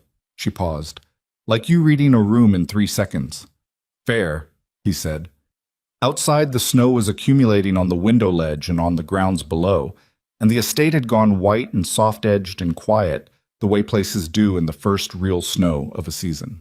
Emma had long since gone to bed, having extracted a promise that tomorrow would involve, at minimum, one snowman and possibly a snow fort, negotiations that had been conducted with the seriousness of a UN summit, and the outcome of which Nathan had agreed to without fully knowing what he was agreeing to, because Emma at the bargaining table had a quality he hadn't yet figured out how to counter. "I'm going to stay," he said. He said it to the window, not to Clara, which was perhaps not the most direct way to deliver information he'd been arriving at for weeks. He heard, from across the room, a small adjustment of sound that might have been Clara setting something down. "Okay," she said. He turned from the window.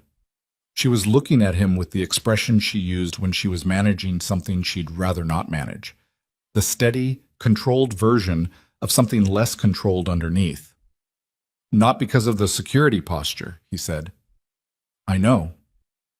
"And not—" He stopped, started again. "I need to do this carefully. Emma first.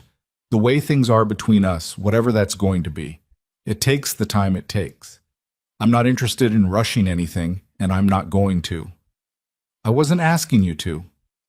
"I know, I'm just saying it so it's said." She looked at him steadily. "Nathan, I built a billion-dollar company over 8 years. I have a long concept of patience." A pause. "I'm not going anywhere." He nodded. He sat back down in the chair across from her desk, in the place he'd sat many times over the preceding weeks, and the lamp threw its warm circle, and the snow fell outside, and neither of them said anything for a while, and it was the kind of quiet that doesn't need to be filled. In February, Damian Crow's preliminary hearing was held in federal court. Nathan did not attend. He read the news coverage once, briefly, and filed it away. Clara attended via a video connection from the estate, accompanied by Whitfield, who had taken on the role of lead counsel in the civil proceedings against Crow's estate. She came out of the session saying nothing specific about how it had gone, but she had the look of someone who had seen something through to a point of no return and was satisfied that it held. "How was it?" Nathan asked her that evening. "Long," she said. "And necessary." "Is that enough?" She thought about it. "I think necessary is enough," she said. "I stopped expecting justice to feel good a long time ago.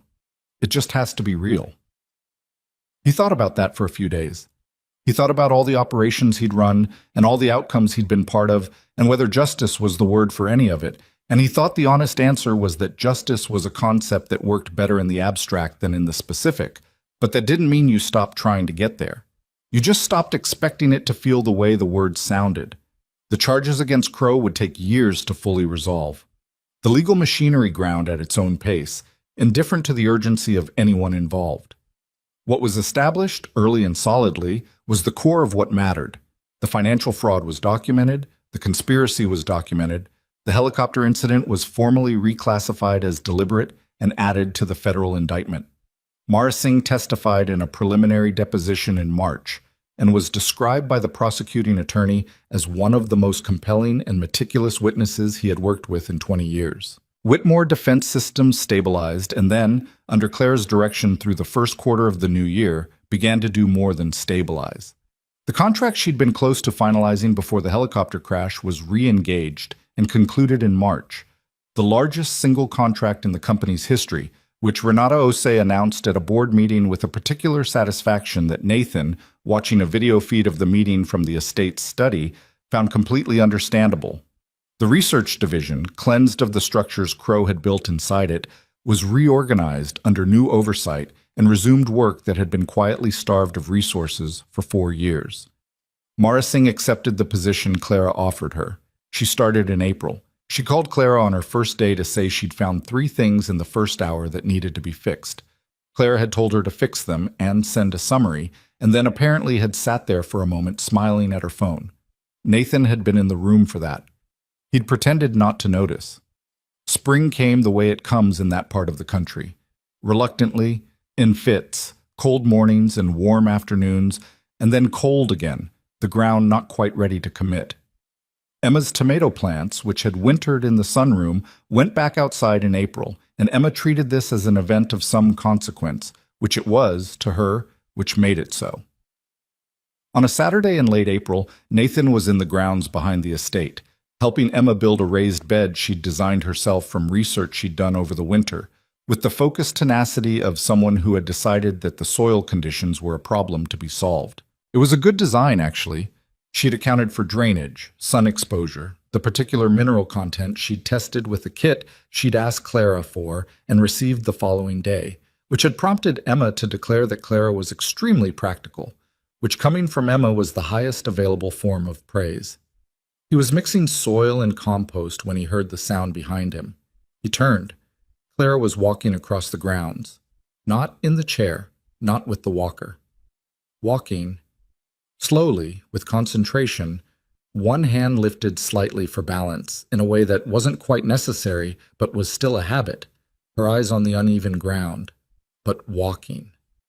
Emma saw her at the same moment and went completely still in the particular way of children encountering something that exceeds their expectations so dramatically that they don't immediately know what to do with it. Clara reached them.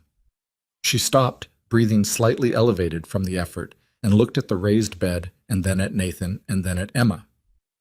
"Nice design," she said. She was talking to Emma. Emma said, "You're walking." "Working on it." "That's—" Emma appeared to be sorting through available vocabulary and finding it insufficient. "That's really good." "Thank you." Clara looked at the soil mixture. "Do you need help?" Emma looked at Nathan. He looked at her. "Yeah," Emma said. "We need someone to hold the corner while we get the last board in. It keeps sliding." "I can do that," Claire said.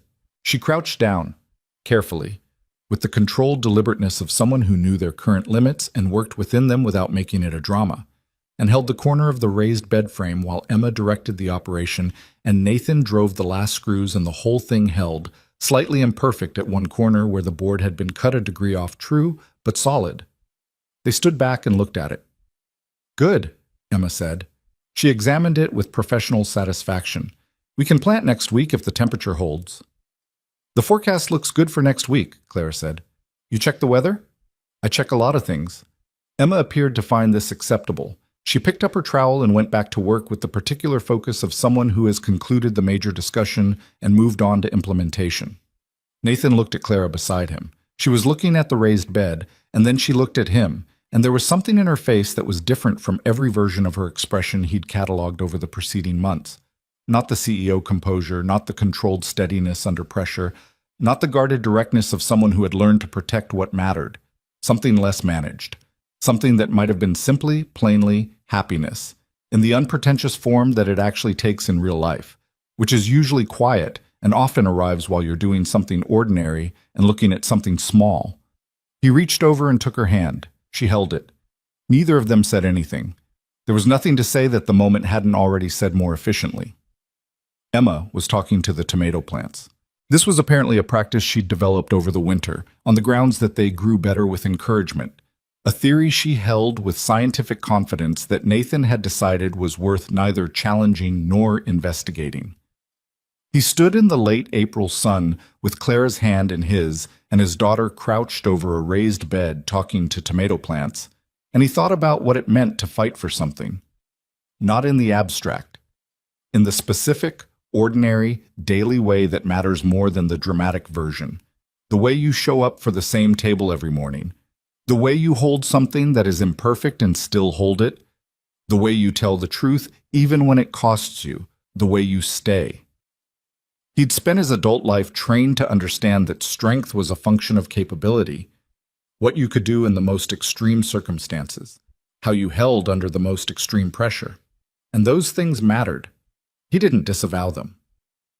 There were moments, like the diner and the boardroom and the parking garage, where that kind of strength was the only thing that stood between people and serious harm, and he was glad he had it. But the thing he was standing in right now, the thing that had been built, slowly and imperfectly, over 5 months of difficult circumstances and difficult honesty, and the kind of small daily choices that don't feel significant in the moment and add up to everything, required a different kind of strength, the kind that doesn't get trained into you, the kind you have to choose over and over without the clarity that comes with a direct threat and a defined objective. The kind that shows up on a Saturday in April with no instruction manual and no certain outcome and stays anyway. He'd left the battlefield looking for a life that didn't ask that of him. He'd thought that was what healing looked like, the absence of demand, the quiet of a small world. He'd been wrong, in the way that people are wrong about what they need when what they actually need is something harder and better than what they're asking for. There was no clean lesson in it. He didn't think life worked that way, that you went through something and came out the other side with a truth you could hold in one hand and examine. What you came out with was more complicated and less portable, a changed understanding that lived in your body rather than your head, a different answer to the question of what you were willing to be. He was willing to be here. That was enough. That was actually everything. Emma stood up from the raised bed and brushed dirt off her knees and looked at both of them standing there, and her expression went through something he couldn't quite read. Too quick, too layered for 8 years old, which was a thing she did sometimes that reminded him, with a force that still caught him off guard, of her mother. "We should have lunch," she said. "I'm hungry." "What do you want?" Nathan said. Emma looked at Clara.